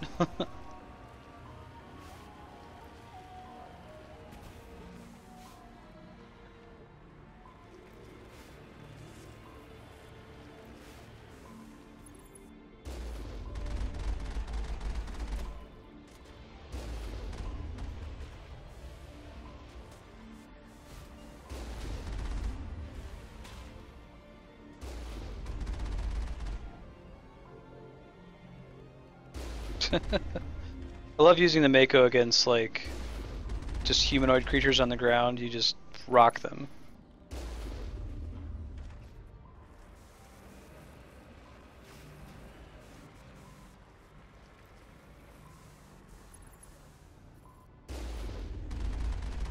Don't know if I can get whatever's in there. I'm gonna have to just like walk in there and fight it.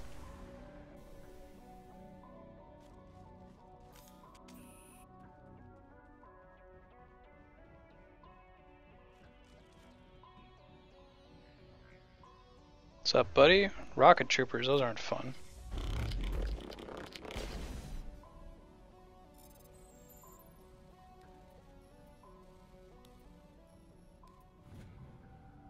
Go. Eventually we'll be able to unlock some new armor for Shepard, it'll be nice. Take a little bit less damage. Right, Murph? Way to go, Geth.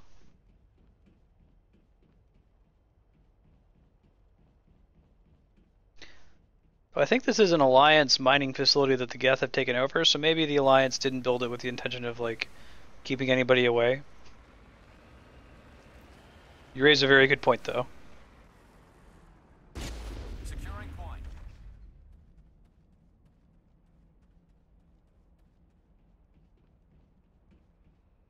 Reasonable planet. Nothing in here. Must be where the other Geth is. 50 degrees hotter and I might start to feel uncomfortable. Yeah, so the Krogan can withstand crazy temperatures, both in the cold and hot regions.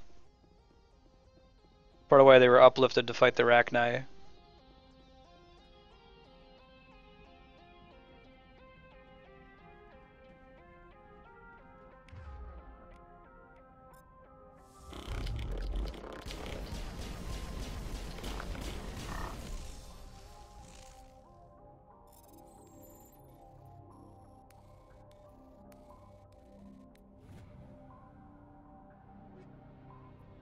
Sniper rifle, that's cool.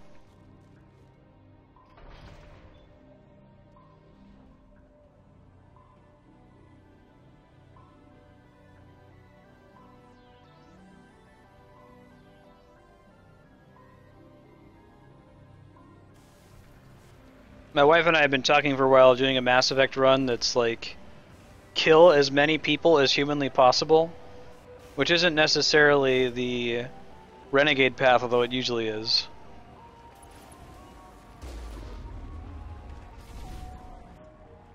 Do the playthrough of all 3 games that results in the most deaths.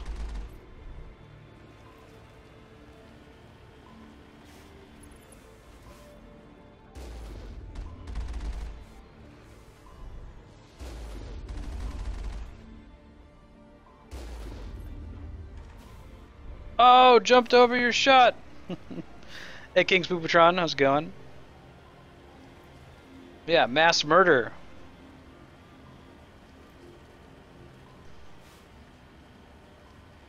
Yeah, you can get just about your entire squad in Mass Effect 2 dead. If not your entire squad, I know that...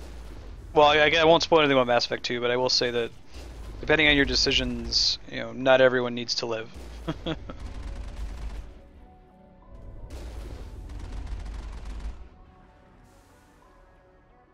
Cool.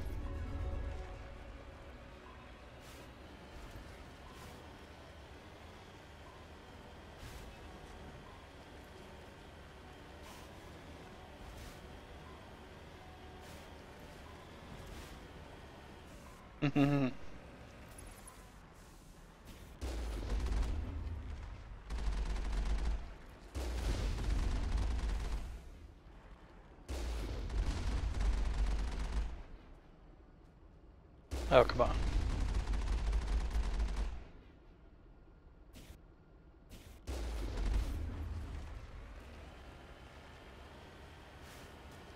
Right.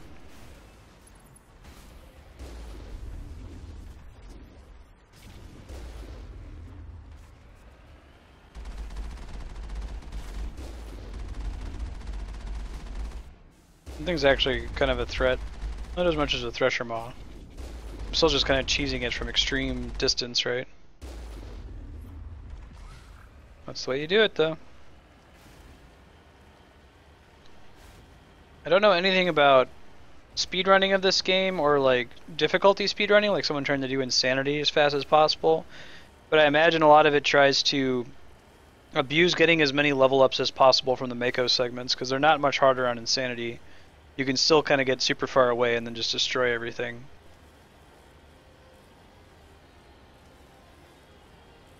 I know a lot of people who didn't know about this ability to zoom in the gun. Like, the game never tells you how to control the Mako. You just kind of have to press buttons.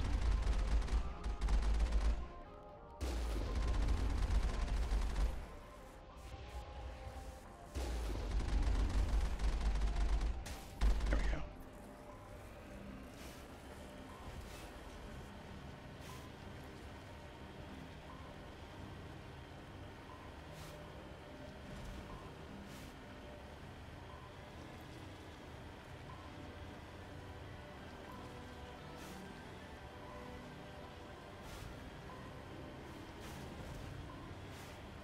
Nice, Kings. Oh man, I couldn't imagine the Mako with WASD. It's already bad enough. I say this with love to the Mako, but it's pretty bad.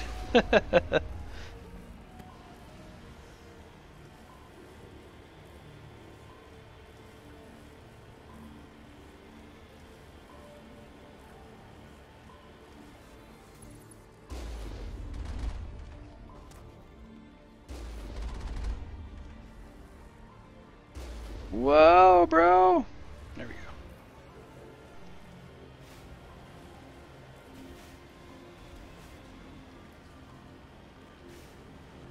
Oh no! The Mako can't fit through that tiny gap. Securing point. Oh, nice, Kami. I wonder what we're supposed to do.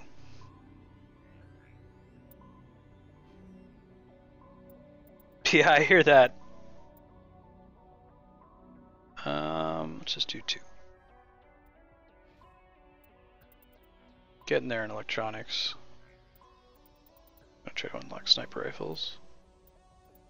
We can try to get shotguns for him and make him want to go closer in range. I agree, King. I love the Mako in this game. I really miss it. I like the design of the hammerhead levels in Mass Effect 2. I was really hoping that Mass Effect 3 would have a bunch of like platforming levels for the exploration, but alas, no such luck. You gotta take out the rocket troopers fast. If they hit you, I'm on a veteran right now, it could be pretty bad.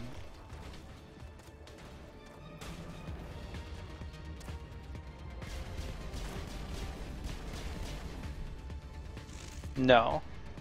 Later, Gogums. Thanks for tuning in. Good luck with Earthbound. Yeah, I've done a Insanity playthrough on Mass Effect 2 with Vanguard. Just charge spam. Whoa. Don't like to see that.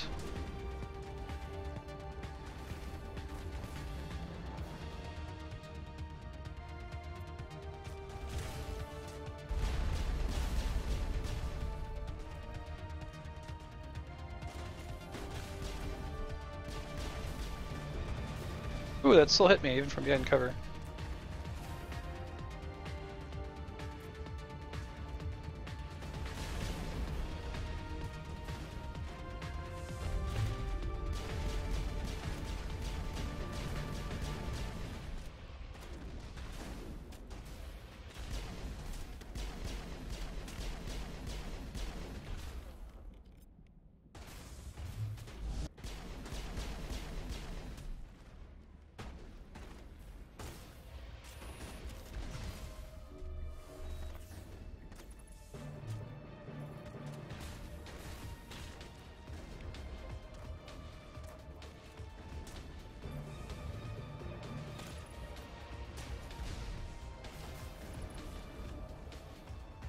Oh, the drift is so bad. There we go. Nice. Gonna put some more points into it. Cool.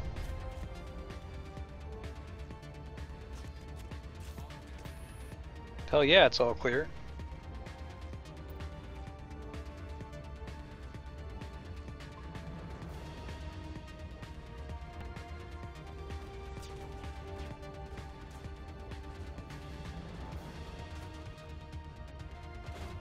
Maybe not so all clear.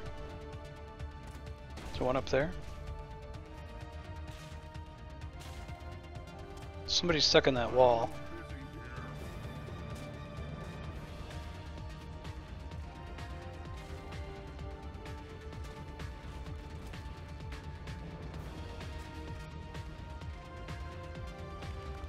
Throw.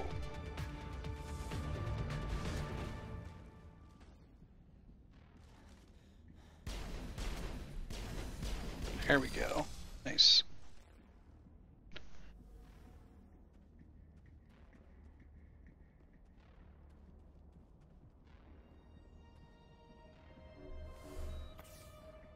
Let's gear us back up to full.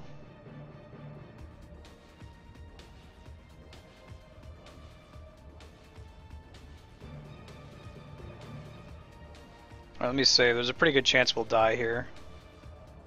Part isn't trivial on veteran mode.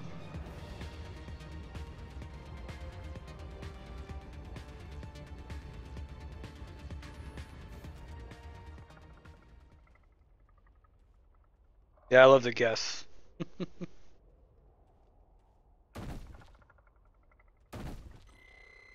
Hunter Geth. Hooray. That's just great.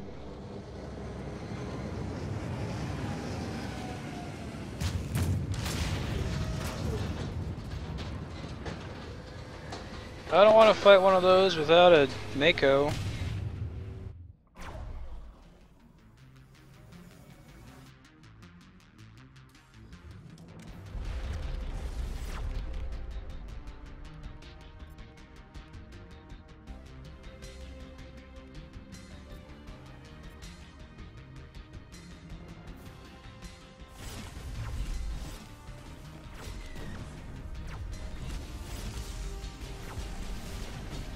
I see Garrus is already down. Whoa, bro.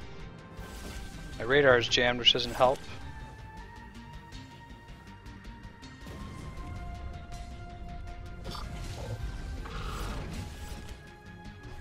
We res him.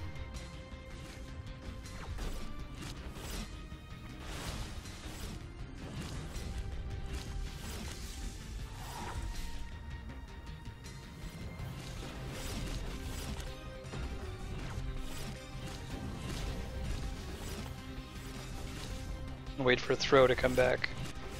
Easier to deal with throw. At least warp.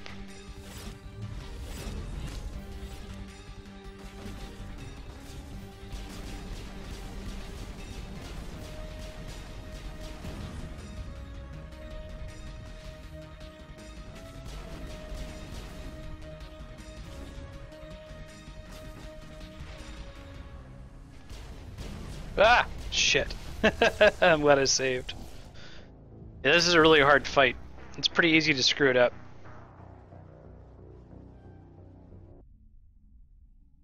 I said we'll keep going until this planet's done. We'll run a little bit over time, maybe 15 minutes past 6. It's okay. Keep that as a general rule for Mass Effect. Any mission that we're on, we'll finish.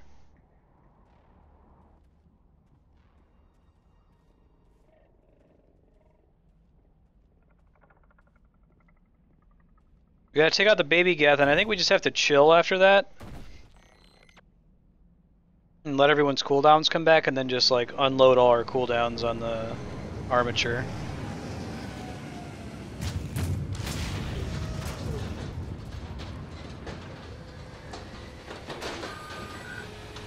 I like that with the Geth, the Armatures, the ships, like they're all just Geth. They're all individuals like any other. There's no real difference between them.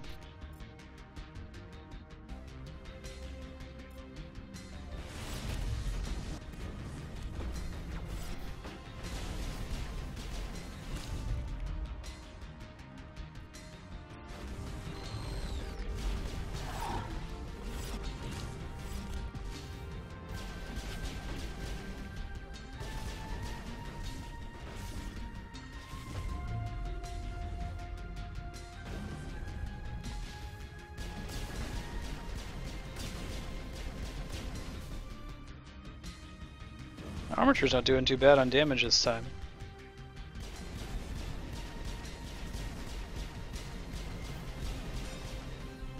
We can keep its shields down, they'll regenerate if it doesn't take damage for a certain amount of time.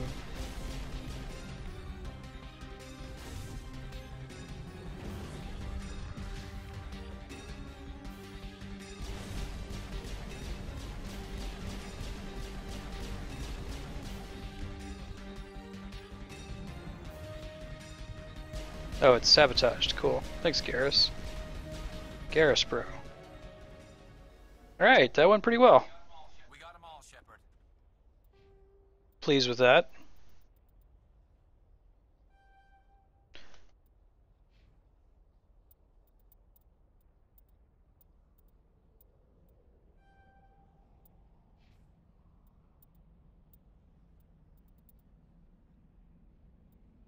Actually, now that I think about it, I know you guys voted for Pharos was the tie, but there's a decision on Pharos that requires you to have either maxed out charm or close to maxed out charm. So I might defer us going to Pharos until after we've got charm all the way full or close to full. I just remembered about that, being really disappointed the first time I played through it, not being able to use that option. Remember to stay hydrated. Thanks, Garrus. What a bro. Remind me to stay hydrated.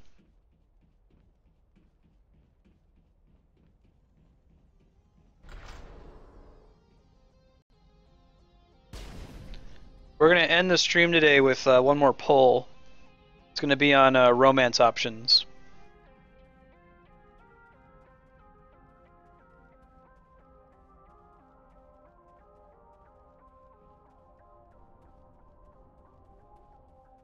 Since we're going to know what our FemShep's options were going to be.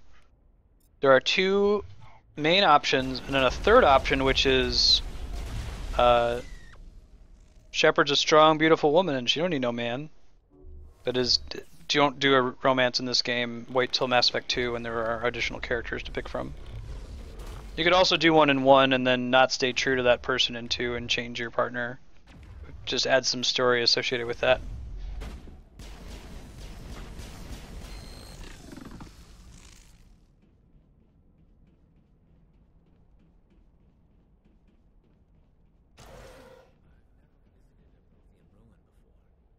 Aside from the Citadel, I mean.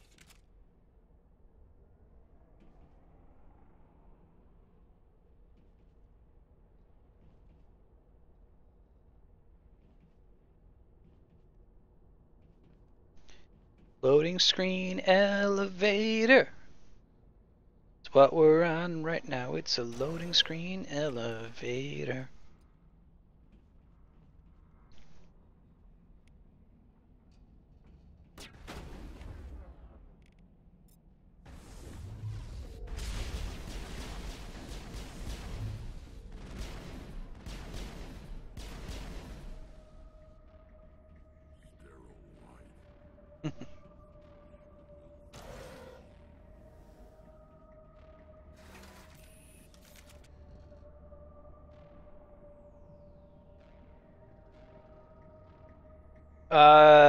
I think so.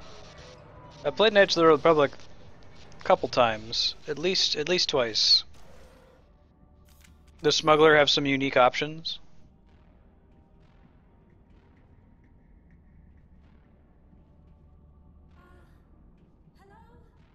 I can't hear that either. There we go. Can you hear me out there? I'm trapped. I need help. Are you okay? What happened to you? Oh, no, I've never played the MMO. Sorry, I thought you meant Knights of the Republic 1. I need you to get me out of it, all right? Your mother is working with Saren. Whose side are you on? What? I am not on anybody's side. I may be Benezia's daughter, but I'm nothing like her. I have not spoken to her in years. Please, just get me out of here. How did you end up in there? Really? That's awesome. Showed up, so I hid in here. Can you believe that?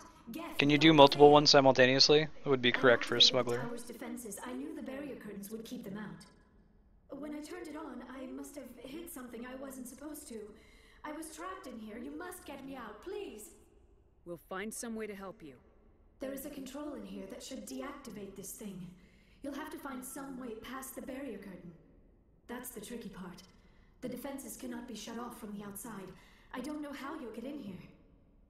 Be careful. There is a Krogan with the Geth. They have been trying different ways to get past the barrier. Krogan, huh? I'm here if you need me. What are the Krogan doing with the Geth? Guess they're mostly mercenaries, so Saren could just hire them.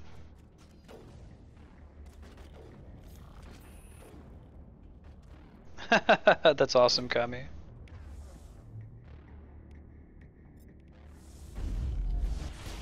Is that game worth a try? Worth a playthrough? I never touched it. I wanted to, but I heard bad things, so I stayed away.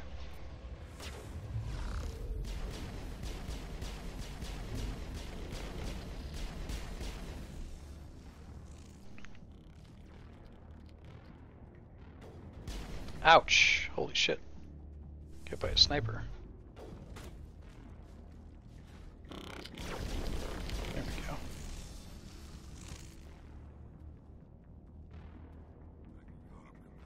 Poison rounds are pretty great.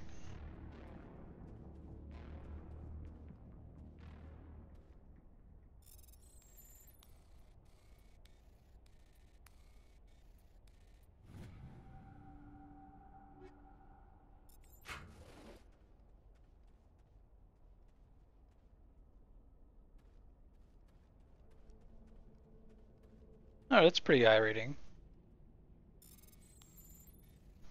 I enjoyed the first, I don't know, 85% of Coder 2. Gotcha. So, like, what you're suggesting is I'm going to play it, I should play through it as if it were a single player game.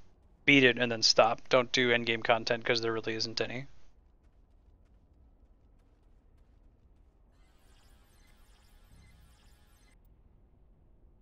This is a memory game, I think.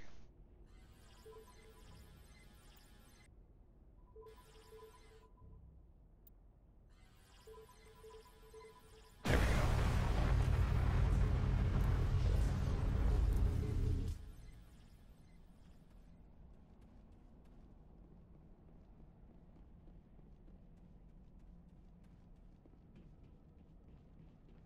I'm not going to run super over. We'll talk to Liara a little bit after this. Then I'll do the final poll on romance options.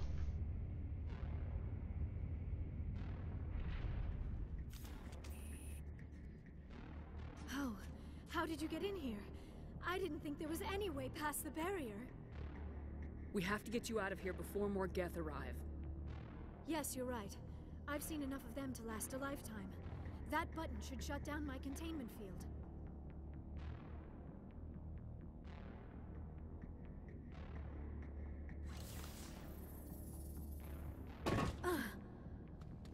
That's cool, Kami. Any idea how we get out of this place? There is an elevator back in the center of the tower. At least I think it's an elevator. It should take us out of here. Come on!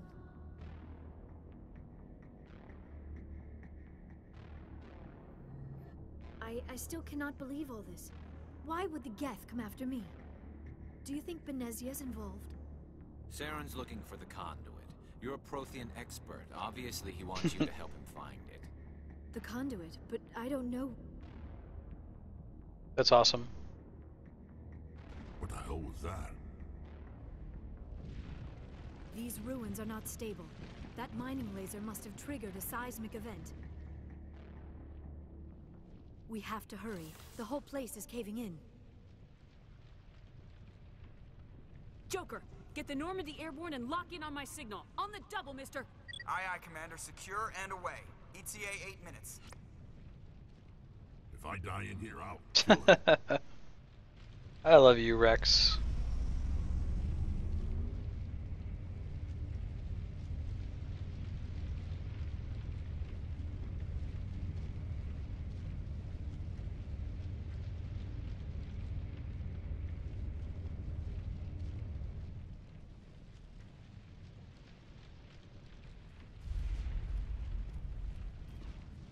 Hey, it's Krogan.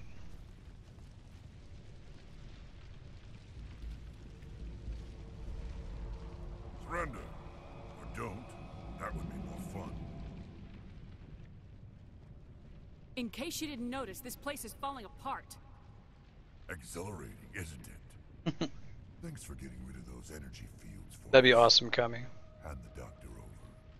Whatever it is you want, you are not getting it from me. She'll stay with us, thanks. Not an option.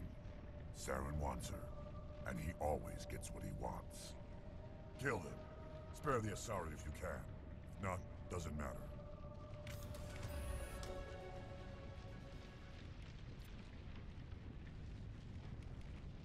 Well, how at the beginning of combat you can immediately do this. You feel like such a badass because you're like doing all this stuff in real time. I like games that let you pause. It sort of simulates how your character is better at combat than you are as a player.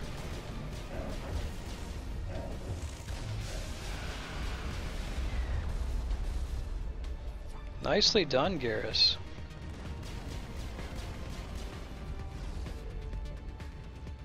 Shields disabled.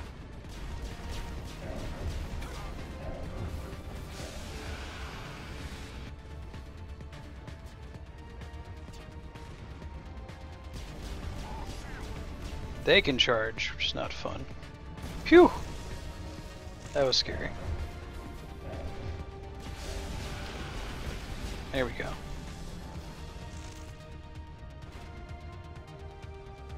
There's still one left? Must be.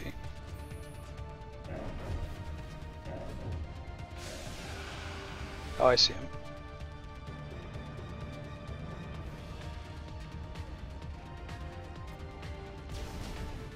Got him.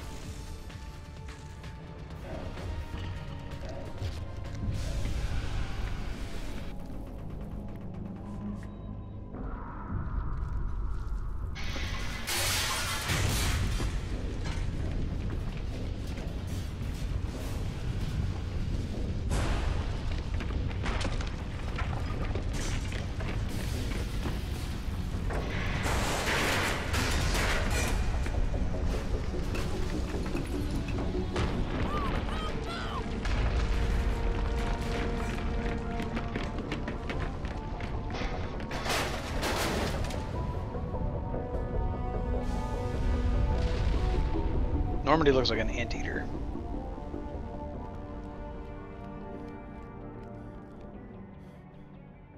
Yeah, the way they like compact up and then expand when you draw them.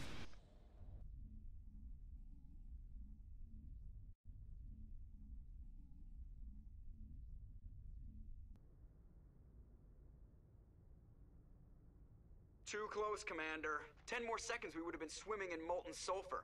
The Normandy isn't equipped to land in exploding volcanoes. They tend to fry our sensors and melt our hull.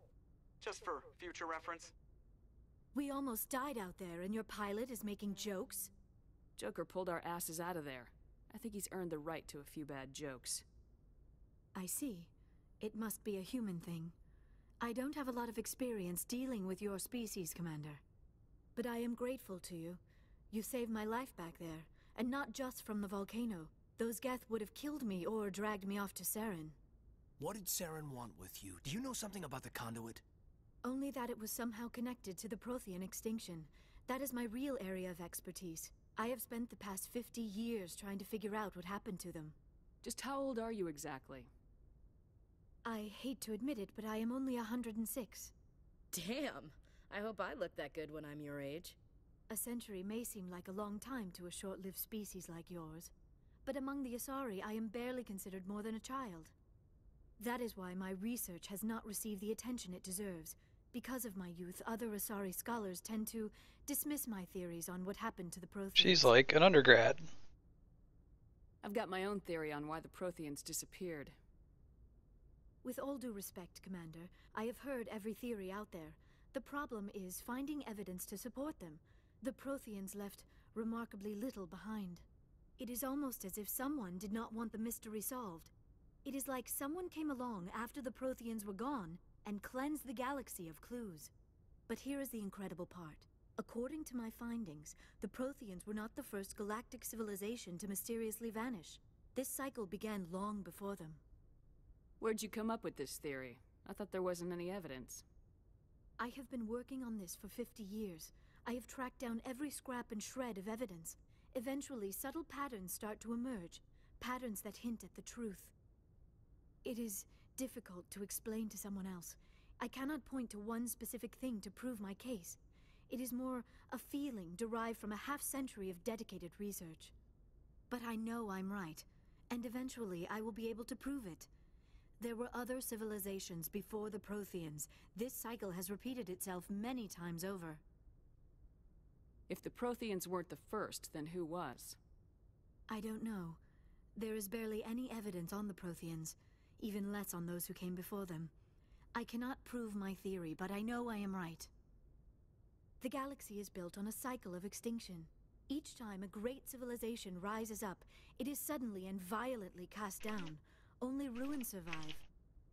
The Protheans rose up from a single world until their empire spanned the entire galaxy. Yet even they climbed to the top on the remains of those who came before.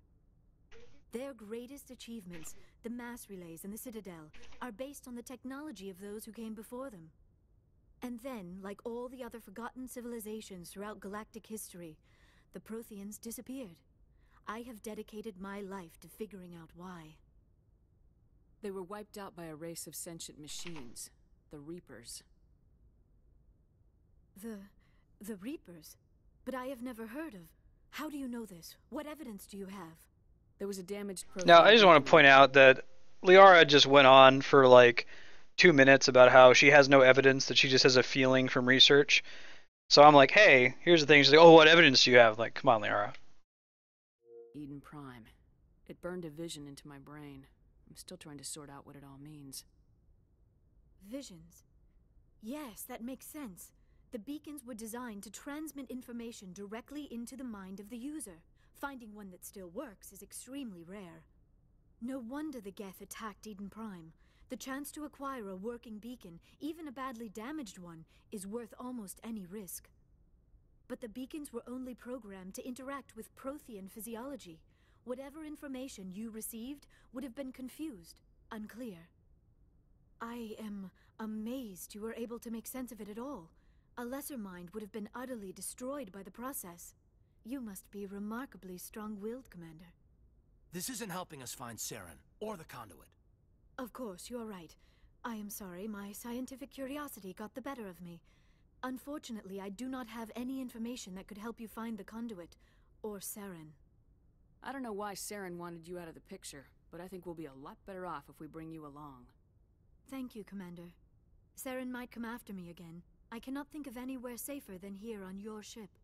And my knowledge of the Protheans might be useful later on. And her biotics will come in handy when the fighting starts.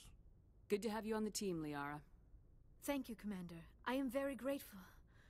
Oh, I am afraid I am feeling a bit lightheaded. When was the last time you ate or slept?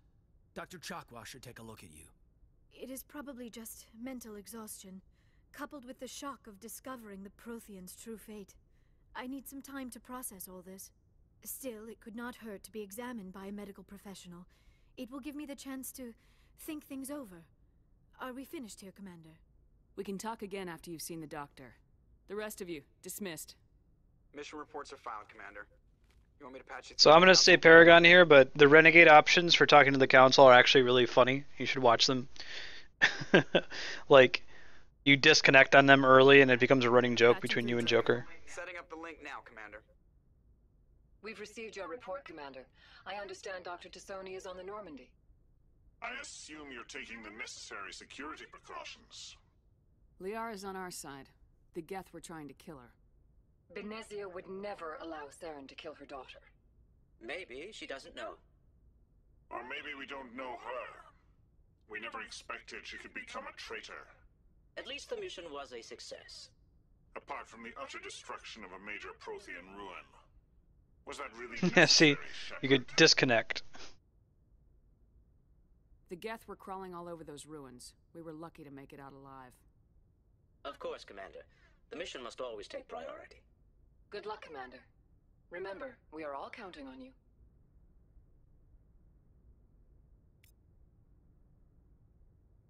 Cool. Alright, so let me save up and do a sign off. Oh, let me do my poll first, though, before we sign off. So this is romance. We can romance three options, basically, as femship. Caden, remember the biotic guy, headaches. Liara, the Asari they're not asexual. They're all female, but they don't require a partner of the opposite gender in order to reproduce. They can basically meld with any creature and use their DNA to, reproduce. So Liara is an option. The third option is romancing nobody and saving ourselves for a questionable upcoming romance target in Mass Effect 2 and or 3. So I'll send that out here.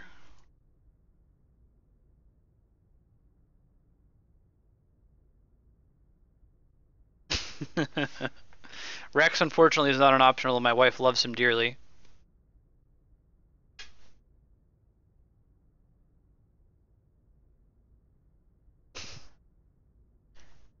Alright, so while that runs...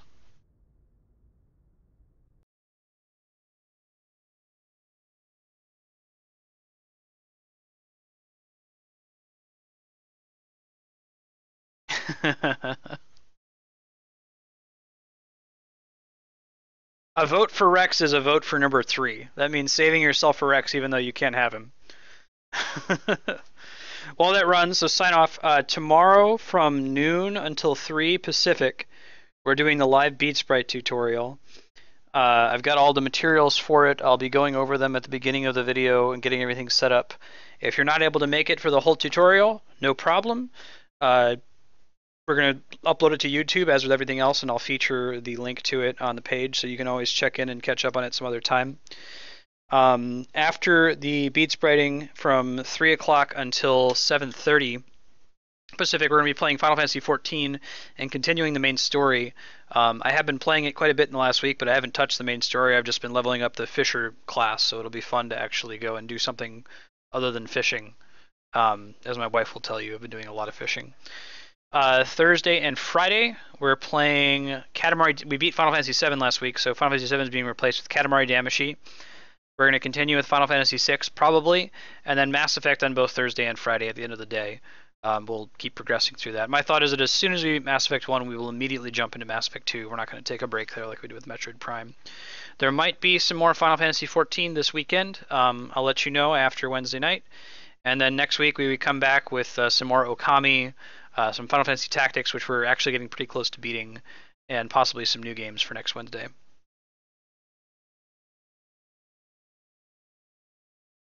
Any hint on what beats we're making? No, I'll put that up to chat. I'm going to show how I find the sprites. Because I'm using, let me find it here. I'm using this, right? This is the starter kit. I actually have way more colors than this, but I wanted to do the tutorial for someone who just wanted to spend like less than $20 to get started. So it would have to be something that is doable with these 16 colors, which pretty much any NES sprite would work. Maybe some Super Nintendo sprites. Like I might do a Final Fantasy VI sprite and break my rule and grab some colors from my full collection. But I've been at least going to start with a simple NES sprite like a Mario or Luigi or something. And then people can, if there's something you really want to see, we'll make it. Maybe we'll have people vote on it if people make some nominations. Maybe people could spend sphere points on it. And then once we make those, we'll put them on the wall behind us here. Romance Nobody. Holy shit. It doesn't, although striping wouldn't really do anything. Like, let me see if I can grab a, got a few of these handy, right? So here's a Mario bead, right? So like, that's just one pixel there on his nose. What would striping really let you do? One bead is exactly equal to one pixel. So if you had a character who was striped, you know, you would just use multiple beads for it at a time. So yeah, there's not stripe beads. There are shiny glitter beads, which look kind of weird when you melt them, but sometimes you got to use them because you don't have the right colors.